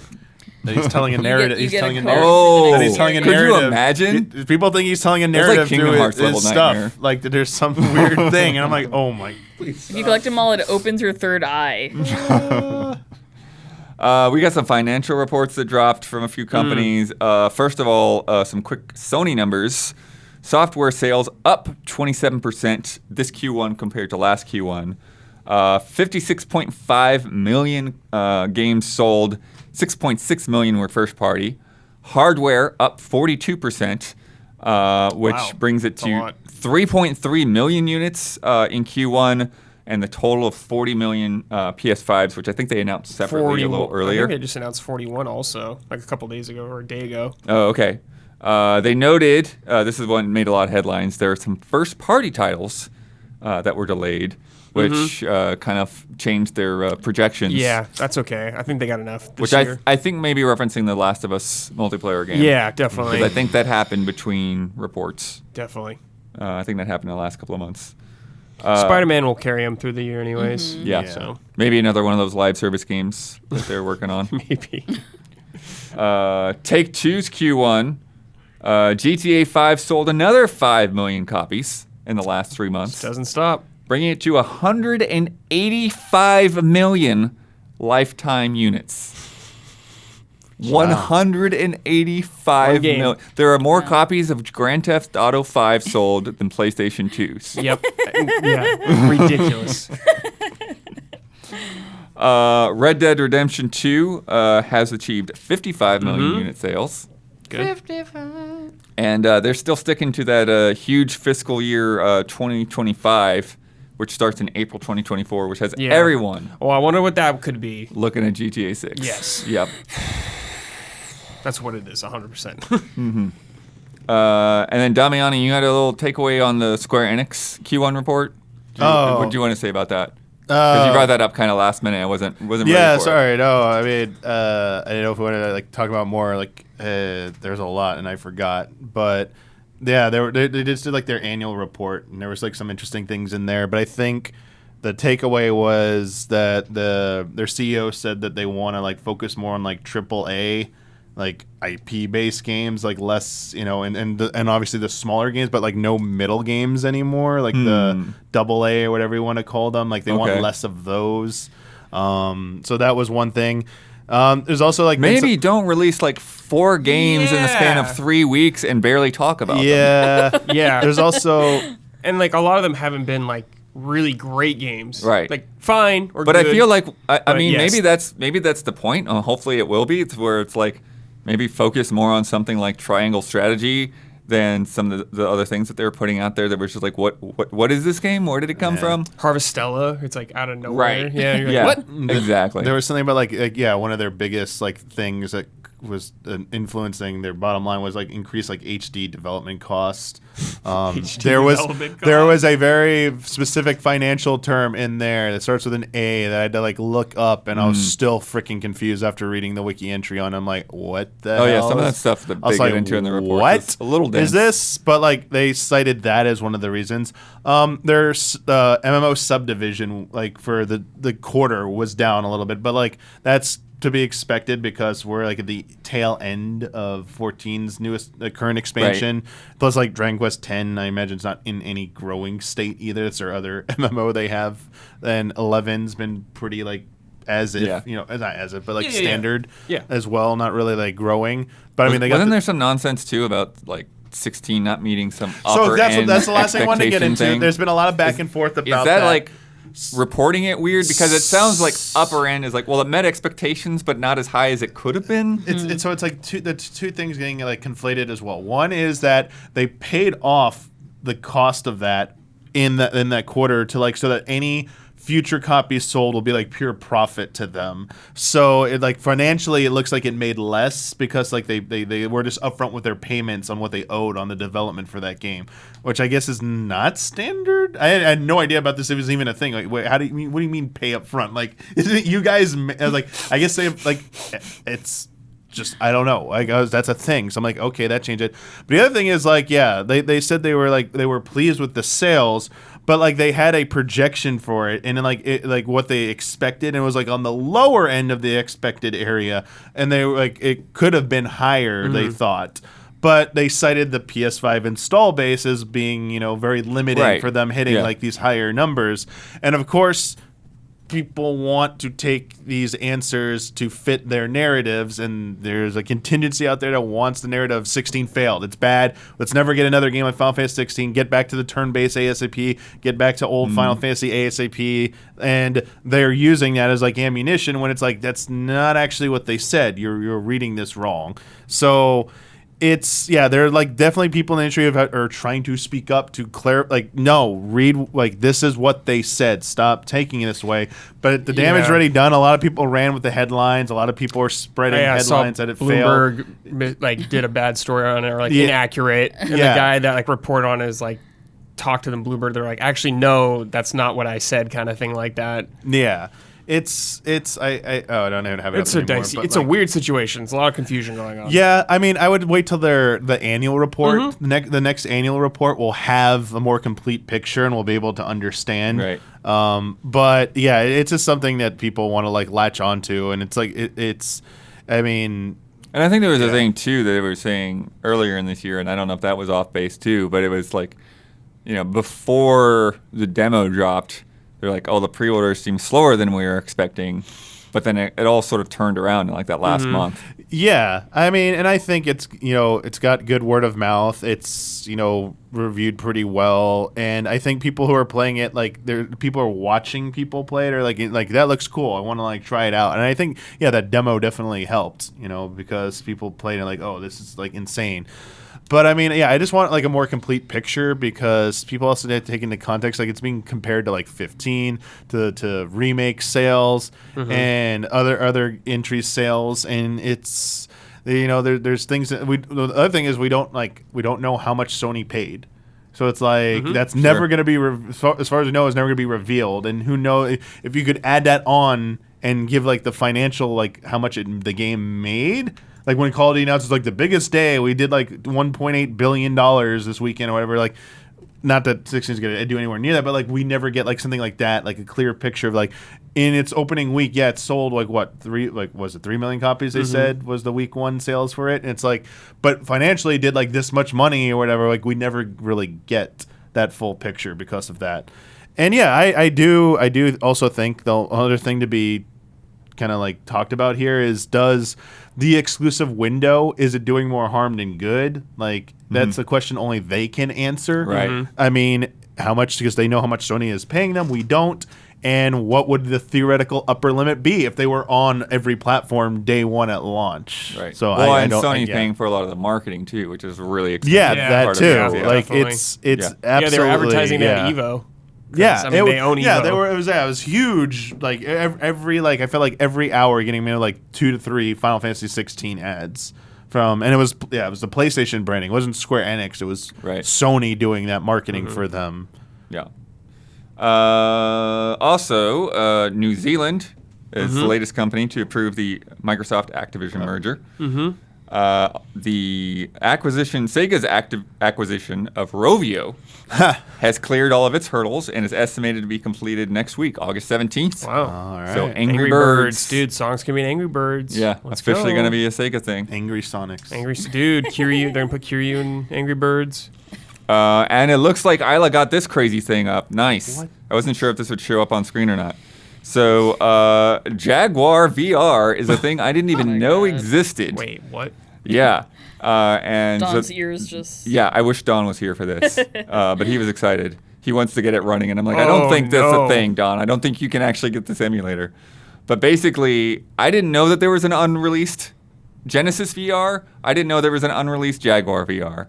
But this guy, Rich Whitehouse, has now emulated both of them without access to any hardware.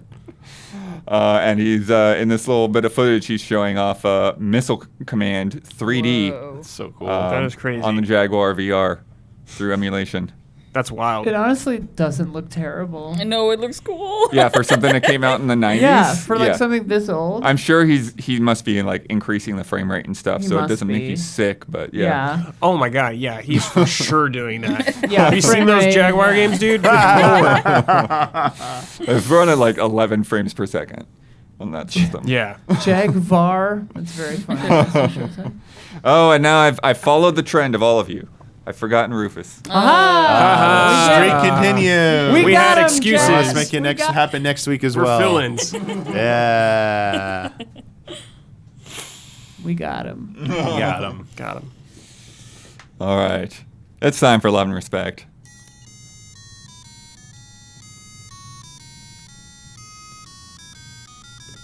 Love and respect.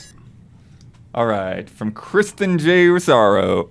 Kristen G. Rosario. My mouth stopped working I was there. like, I think that letter is different. Hey there, allies. As of last weekend, and FYI, I trimmed and edited this a little bit, but just so you know, as of last weekend, my father turned 63 years old.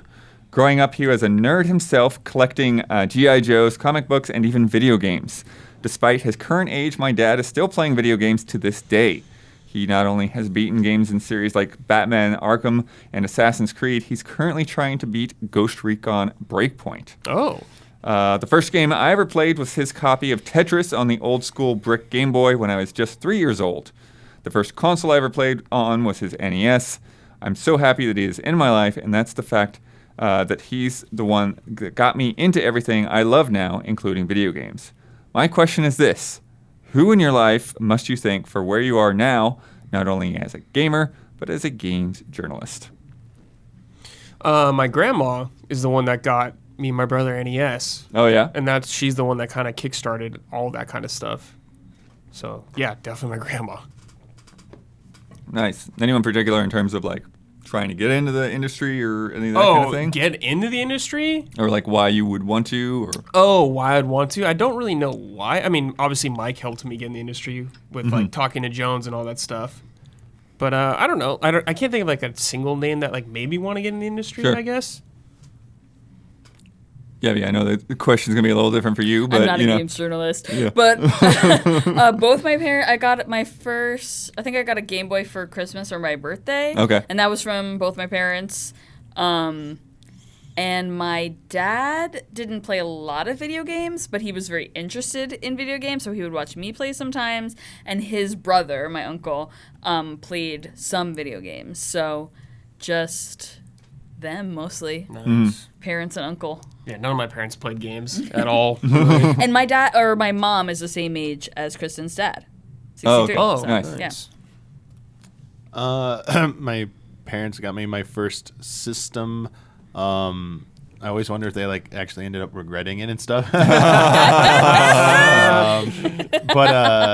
yeah, and they did support that. But I also like my grandma. Like for getting actual games, my grandma just like didn't like care, so she just like always just like anytime she come to visit, she'd have a new like game for us. Oh, damn. Yeah. So Wow. well, I don't think she like knew like she just knew it was like something we liked, so she Yeah, must be yeah, happy. yeah. But She like didn't know, She didn't yeah. really know. I don't think she really knew what video games were. But she's like, oh. She'd ask, well, what one is he into? And like, I'm sure my mom or dad was like, he's been talking about this one. All right, I'll show up with it next time I come to visit. And like, just every time she's gonna visit, like that was how I got like new games. And I was Nice, like, dude. oh That's yeah, sick. like this is cool. So I got like a new game like that. Yeah, and that kind of kept up. Even like my Nintendo 64 was from her. Sick. And it was because like I had to like get good grades for good marks, and I did that, and then she was the one who was able to go out and get one for me, and it's Nice, dude. Hell yeah. send it to me. After soccer practice every Saturday, or maybe it was Sunday, we had to walk to get back home. We had to walk past GameStop. So I would go in with I would like beg my parents to go in, and very occasionally they would let me get a game that was on sale from GameStop. Yeah, did you have like the parent you would go to for games? My I dad. always went to my dad. Too, yeah, My my dad always a little easy. If I was like, oh, but I really want it, like, look how cool it is, my dad would be like, oh, let's get it. Well, that kind of reminds me.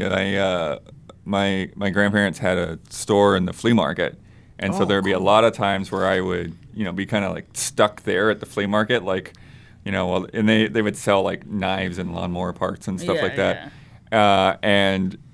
So, like, I would, when I'd be kind of stuck there, like they're basically watching me, babysitting me or whatever, I would, like, go over to, like, there'd be, like, a guy that had, like, used NES games, and he'd have, like, the demo station. I would just, like, we'd just stand there and just look at all of the copies of the games, even though I probably saw them the week before, Hell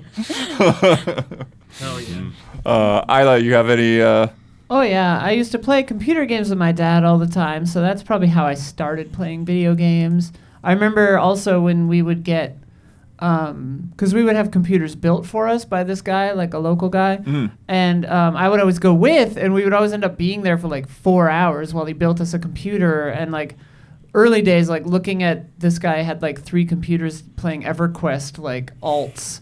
And I was just like, what is this? That kind of stuff. And so I would get the hand-me-down computer. My dad would get like the new hotness, and then I would get the second best. Nice. And then my sister would get the third best. The sexist in hindsight. But yeah, and then my mom was the one I could wheel and deal with, so I'd like convince her. I'd be like, well, what if it's my Christmas and birthday to get the PS3 or whatever? That kind of stuff worked on her and did not work on my dad. And then, like, to get into the industry, I guess, there was this guy who I worked with at This Week In, which was not a great job, but his name was Matt Robb. He was at Mahalo Games and then Smosh, kind of. But, like, I remember he mentioned, like, Game Trailers is hiring freelance editors for E3. And I remember going, like, what's E3 and what's Game Trailers? But then I was like, get me out of here. And then I worked Game Trailers E3, whatever year that was. It must have been 2010 or 2011 maybe. Yeah, it must have been 2011, which was like a 2-week contract. But then I just told Bobby, I was like, I'm going to keep coming in. Like, I was like, I work here now. I don't like this other job. Then I quit the other job. It was great. So thanks, Matt Robb, wherever you are. I also used to sit with my friend Charlotte, and we would play Zoo Tycoon or Sims or Roller Coaster Tycoon. That she had them first, and then I thought they were fun, so I got them. But I can also credit her with getting into video games. Nice. Also, shout out to Jeremy Hoffman. Heck yeah. Because he... Like, I don't know if I would have been fired or not when everyone got fired from Viacom, but he was pretty instrumental in making sure that Elise and I made the cut by like 6 months before everything went down, being like, you guys should do that show you wanted to do, like, wink, wink, So thanks, Jeremy. Heck yeah. Yeah. Jeremy's part of the reason I'm here, too. Heck yeah. He was my boss at G4. Yeah, right. You and Ryan Stevens and all those guys, right? I wasn't there at the same time. Oh. But yeah, probably. I think they work together over there too. Love it. Yeah, for me, it's hard to say entirely like getting into games exactly. Mm-hmm. Like you're saying, like obviously, like there were Ataris around, but like I don't know if that's like because of my dad or because of my brother. If he got, because there was always like used stuff, right? It's just get whatever. The Commodore 64 though was definitely my dad thing, and it's like one of those things that I look back at as an adult and it's like, I wonder if that was ever actually paid for. So I think it's something that like he purchased on a credit card and then later like they filed for bankruptcy or whatever. And it's just like, well, I don't know if that was, and then eventually it was like given away to his buddy for rent. He didn't have any cash. Bargaining. Yeah. Barter. He was staying in his buddy's house. But yeah, so I don't know, something there. And then industry stuff. I'll give a shout out to my editor at the newspaper, Nicole Sneed, who went over all my stuff there at the newspaper, and then we traded games. That's how I played Shadowrun. Yeah, nice. I let her borrow stuff. She let me borrow stuff. And then Rob Stevens, who was over at Nintendo World Report, and he's the one that asked me to come on staff. Nice. Over there. Yeah, shout out Jones for me. Jones is the one that let me in, actually. So big shout out to Jones. He checked the guidelines famously. He checked the guidelines. It took a long time, but he did. He finally did. Exactly. Checked those Rob was guidelines. just one of those guys who was because I was in MIRC and I was on the forums and I was doing this thing toward before the process of linking, but basically before comments existed on articles. Basically, we would copy the articles into the forums for space for people to talk about it, directly about the news. And there's another guy that helped me with it too, who had created a little widget that converted the HTML into bulletin board format. Crazy. And so you just copy, paste, put it over there, and all that. And just this weird little job I was doing. And then Rob was like, "Hey, you want to go to E3?" I'm like, "Oh, okay." Yes, sir. Let's play a game. Woo!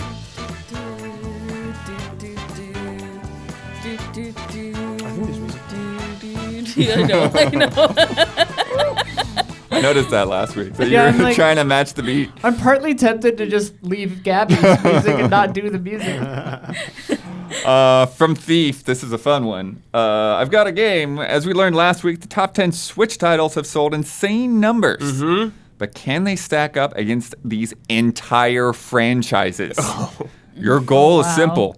Guess whether each franchise has sold more or less than one single Switch game.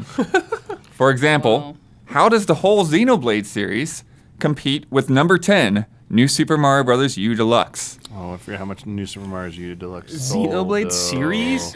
I'm just going to say less. But that's also a Switch game. Yeah, so New Super Mario Bros. U Deluxe has done 16.2 million. Okay, then that's... Yeah. And then I'll say Xenoblade Mario. has only done 8.2 million. Yeah, I was gonna say. That's our example. That's all I needed. That's all Yeah. I needed is what it sold, because I was Xenoblade 2 was still the highest selling one. It's, All right. And they give us a Switch number, so you can kind of go off of that. Cool. So Persona we're doing this. versus number 9, Tears of the Kingdom's 18.5 million. Persona. I'm going to say Zelda has sold more. I'm also gonna say Is Zelda. it mainline? I mean, it might not even matter. Persona 1, 2, yeah. And then spin-off. I don't know if the dancing games and all that are bundled in there. We I just don't have to trust their I'll say Persona. numbers. It's Persona 5. Because there's so many really... Gabby, no looking things up. No, I'm not. I'm sorry. My parents texted me to say that they're watching. Hello. Shit. I feel like it's going to be close, but I'll go with Tears of the Kingdom. Gabby, did you guess? Yeah, I said said Zelda. I Okay. said Zelda. Yeah, it is Zelda. Yeah. Persona is 1.5 million less. Okay, this is Oh, pretty it's 17 close. I was million. going to say, it's got to be okay. close. I was trying to do napkin math, and I think it's close. All right. The Like a Dragon / Yakuza series Okay. versus Super Mario Party at 19.4 million. I'm gonna say Super Mario Party sold more. No, I'm going to go with Yakuza. Yeah, I'll like a dragon. say all Like a the- dragon. Yeah, I'm with I'm going to say Damian. Mario Party. It's Like a Dragon Because of how many there by are. 0.6 million.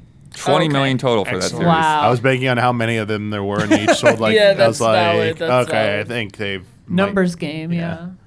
Metroid Oh, Ooh. versus Pokemon Scarlet and Violet Oh. at 22.7 Pokemon million. Scarlet and Violet. Pokemon. and I don't think it's. This that- is a trick question. I don't think it's even close. It is actually close. Oh, it is? Wow. Pokemon wins, yes, but it's only 1.4 million less. Oh. 21.3 million total Metroid sales. Age of Empires Oh, God. Oh. versus Pokemon Sword and Shield at 25.9 million. Ooh, that's a good question. How many Age of No. Empires games are there? This feels tricky. I'm gonna go with Age of Empires. Oh, this is so hard. This is so hard. I'm just gonna say Pokemon. I'm gonna say Age of Empires. I want to say Age of Empires, but I think it's probably Pokemon. It's Pokemon. Yeah. How much? 0.9 million Oh, wow, less. close. So 25 million for Age of Empires. You're upsetting Damian. Well, I think they purposely picked like the ones that Yeah, are yeah. closest. They're like Yeah, yeah, very of course. close. Yeah. Devil May Cry versus Super Mario Odyssey at 26.4 million. I for Super have Mario to Odyssey. believe in Dude. Super Mario Odyssey. Devil May Cry series is over 20-something million. They got a lot of for- games. I know. Well, no, there's, 1, 2, 3, 4, 5 in DMC, and in all the times it's been ported so many times, or re-released. How much was Odyssey? Odyssey is 26.4. I feel like Devil May Cry's at like 25 or 24 though. Yeah, I think it's really close. Yeah, I'm gonna say I'm just Mario. gonna say Devil May Cry though. I want to believe. Damiani? Hold on, Blood.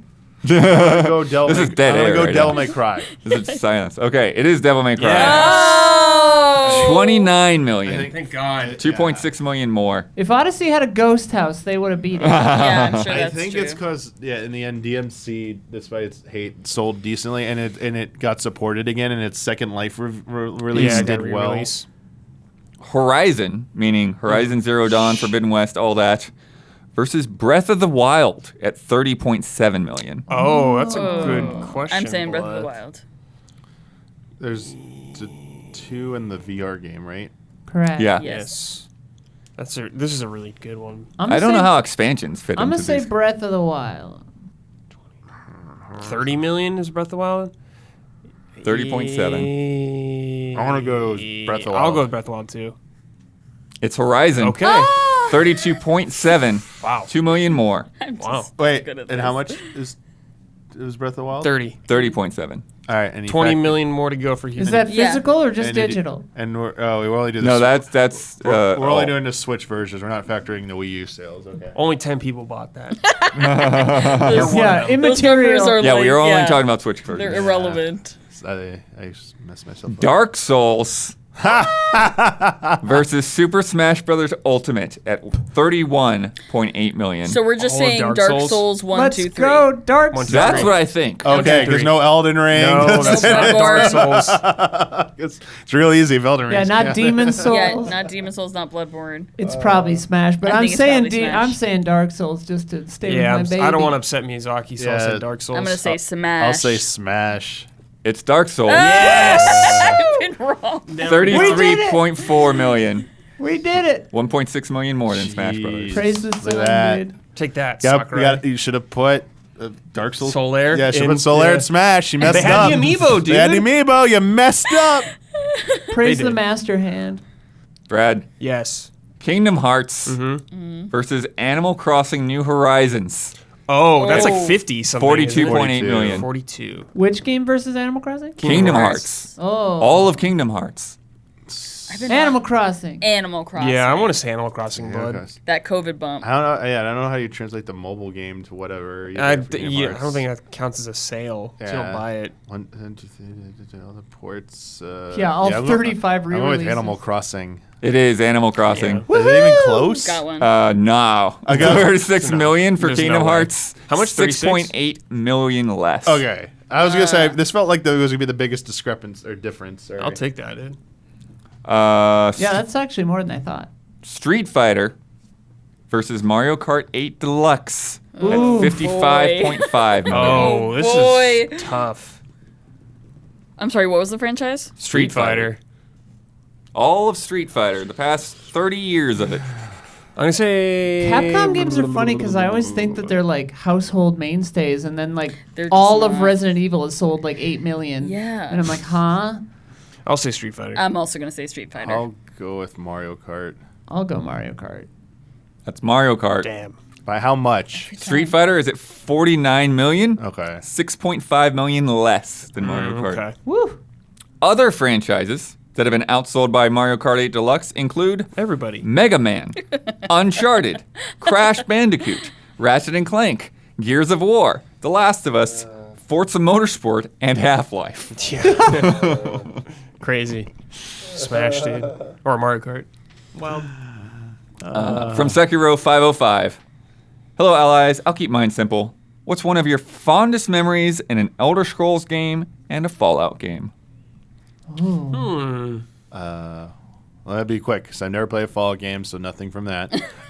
Elder Scrolls, only played Skyrim. I touched Oblivion for a little bit, but Skyrim, the goat going over a waterfall randomly. Yeah, I'm in the mountains, and I'm just like, what's that noise? I turn around, there's a goat in the water, the river, and it just goes over the waterfall. I'm like, wait, what? I was like, where did it even come from? I'm like in the middle of nowhere, and a goat just goes over the edge. I'm like, all right, game, That's cool. Bethesda core. I was like, people are like, you get Skyrim now. Congratulations. Yeah. It's like, all right.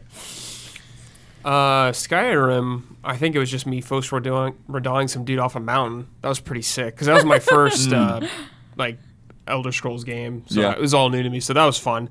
And Fallout is definitely, I think, blowing up that town in 3. Oh, sure. Just that you could do that, I thought that was really fun. Megaton. And there's so many bugs that are funny, but probably got hit like 2 miles into the air or something like that before. I've barely played Elder Scrolls or Fallout, but I have played a little bit. I did not like Skyrim. And Fallout, the character creator. A character creator for both of them, that's what I'm going to say. I love the character creator. Isla? Both of them. Which both of them? For Skyrim. Oh, Skyrim. Okay. Yeah. I mean, I played a lot of Fallout and a lot of Morrowind and a lot of Oblivion. Fallout 2, I murdered an entire town just to see if I could, and I could. Probably. I mean, I've talked about this before, but Morrowind and especially Oblivion, I played my own way, and I remember I was the head of the Thieves Guild, the Assassins Guild, and the Mages Guild, and the story wasn't even happening. Like the most palpable example is in Oblivion. The gates weren't even opening because I literally never did the first thing of the story, but I was the head of all these guilds because I just did that instead. So that was fun. For me, it's kind of a general thing, but Three Dog, the DJ in Fallout 3. Oh, I love him. Absolutely love him. And that was one of the things that was hard for me. Like, I think one of the reasons I didn't get into Fallout 4 as deeply as 3 was I loved that whole vibe and all of the old-timey music and stuff in the radio in 3. And then when they brought it back in 4 and a lot of it was the same songs, it just sort of felt like I'm doing the same thing, but it's not quite as cool now. Mm-hmm. Yeah. Yeah, it was a little weird. That's a bummer. Yeah. I also remember modding. Morrowind was one of the games I modded most heavily. I would make my own mods, using other people's tools, but I would make my own races. And I wouldn't give myself crazy advantages, but I would max out jump or something to hilarious degrees. So you could jump from one town to the next town. I love when people do mods that are the range of aggro is enormous. So bosses from the other side of the map will be in the first area. It's so funny. I loved it. It was so much fun. Yeah, and then the other thing with Skyrim, I know it gets played out after not too long, but the fact that dragons could just come at you pretty much anywhere. Anytime. Yeah, that was cool. Yeah. Until you started fighting, and I was like, oh. And until you get to the point to where it actually just becomes annoying. Yeah. It's okay, I've done too many dragon fights. Yeah, when it now. shows up the first time, it's really cool. Yeah, definitely. Oh my God. Fallout, the perk where has a chance for a stranger to show up. That's the best one, dude.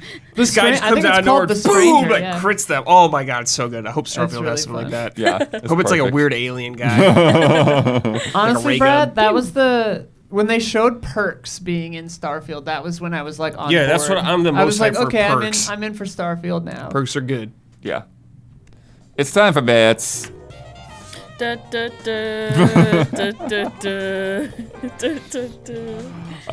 This week's bet, Hammerwatch 2 releases on PC next week, August 15th.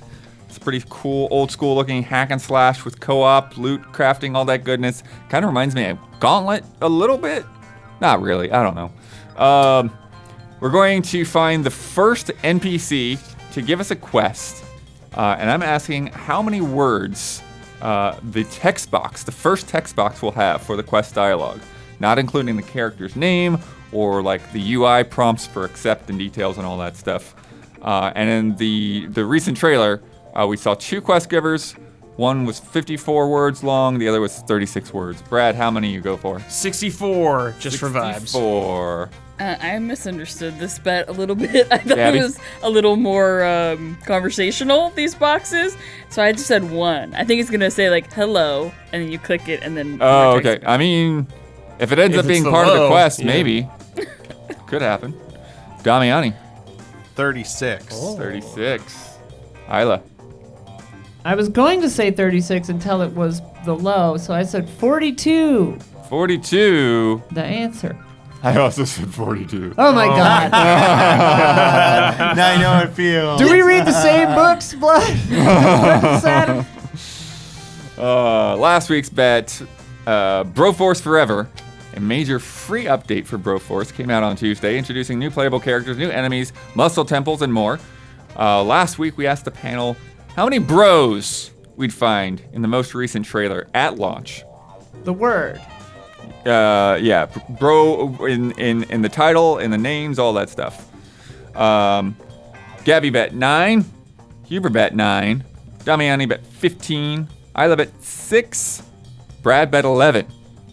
And we've got I did this a couple of times so I could catch all the audio and stuff. In text, we had Demolition Bro, Z Bro, Desperado Bro, Burt Bromer, Seth Brondle, Brophy the Vampire Slayer, and then the Broforce Forever logo.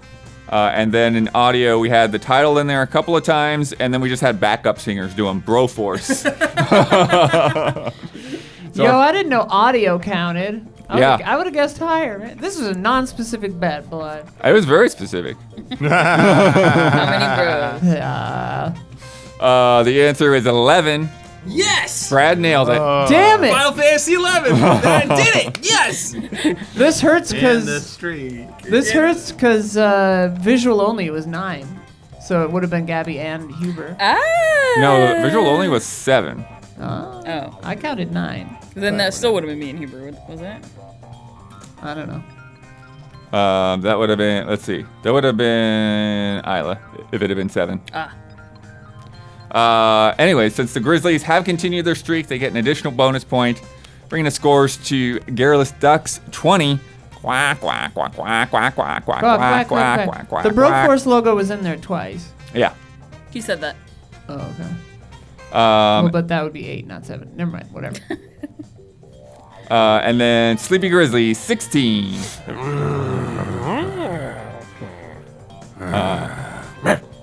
And then if you win again next week, That's it. you'll be within. Yeah. Your No more streak streak. will One more end. streak.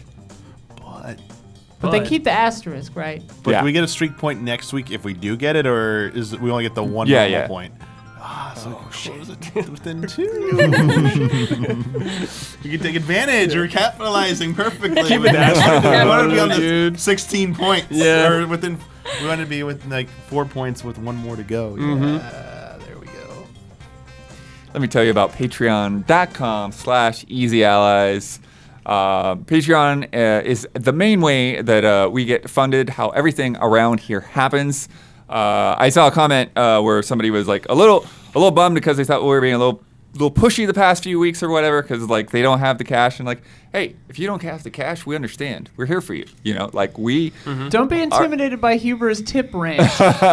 It's a good rant. It's it a makes great sense. rant. But yeah, you don't have to feel guilty if you can't do it. We understand. That's why it's great for other people that can do it to step in, because you're paying not just for yourself. You're paying for everybody that watches this show to come in, to be a part of this, to be involved in this community and watch everything that's going on.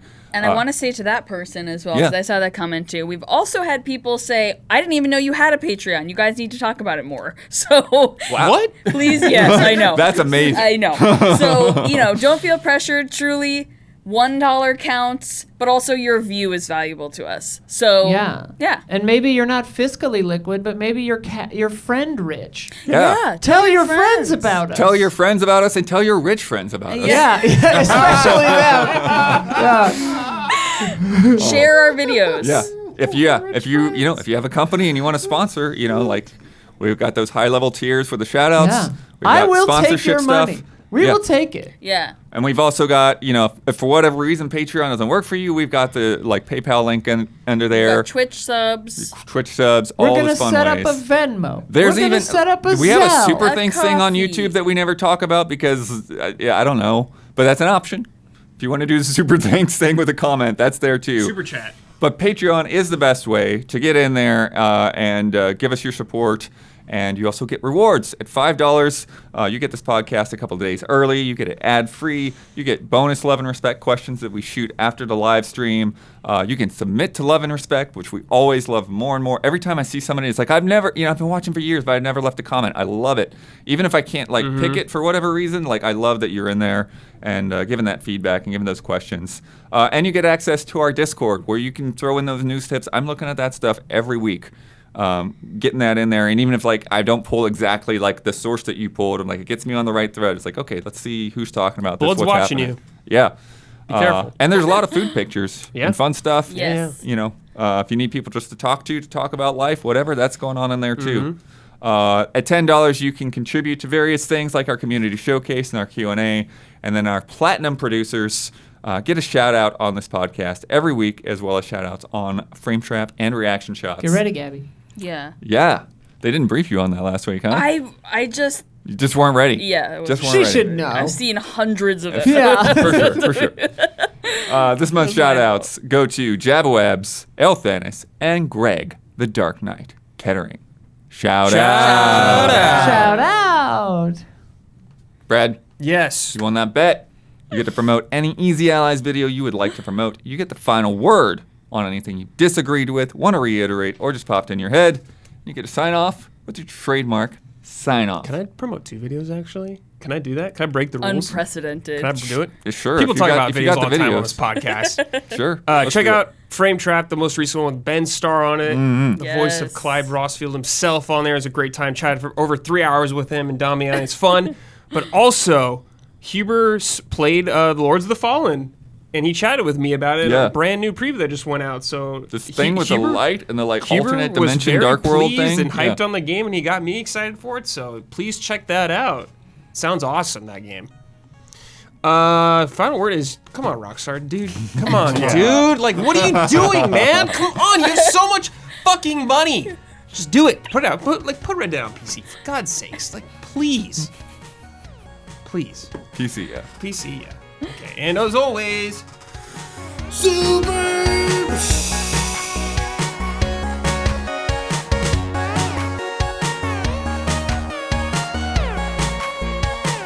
Oh, and now I've followed the trend of all of you. I've forgotten Rufus. Streak We continue. We got had him, excuses. Jack. Let's make it happen next week as we're well. fill-ins. Yeah.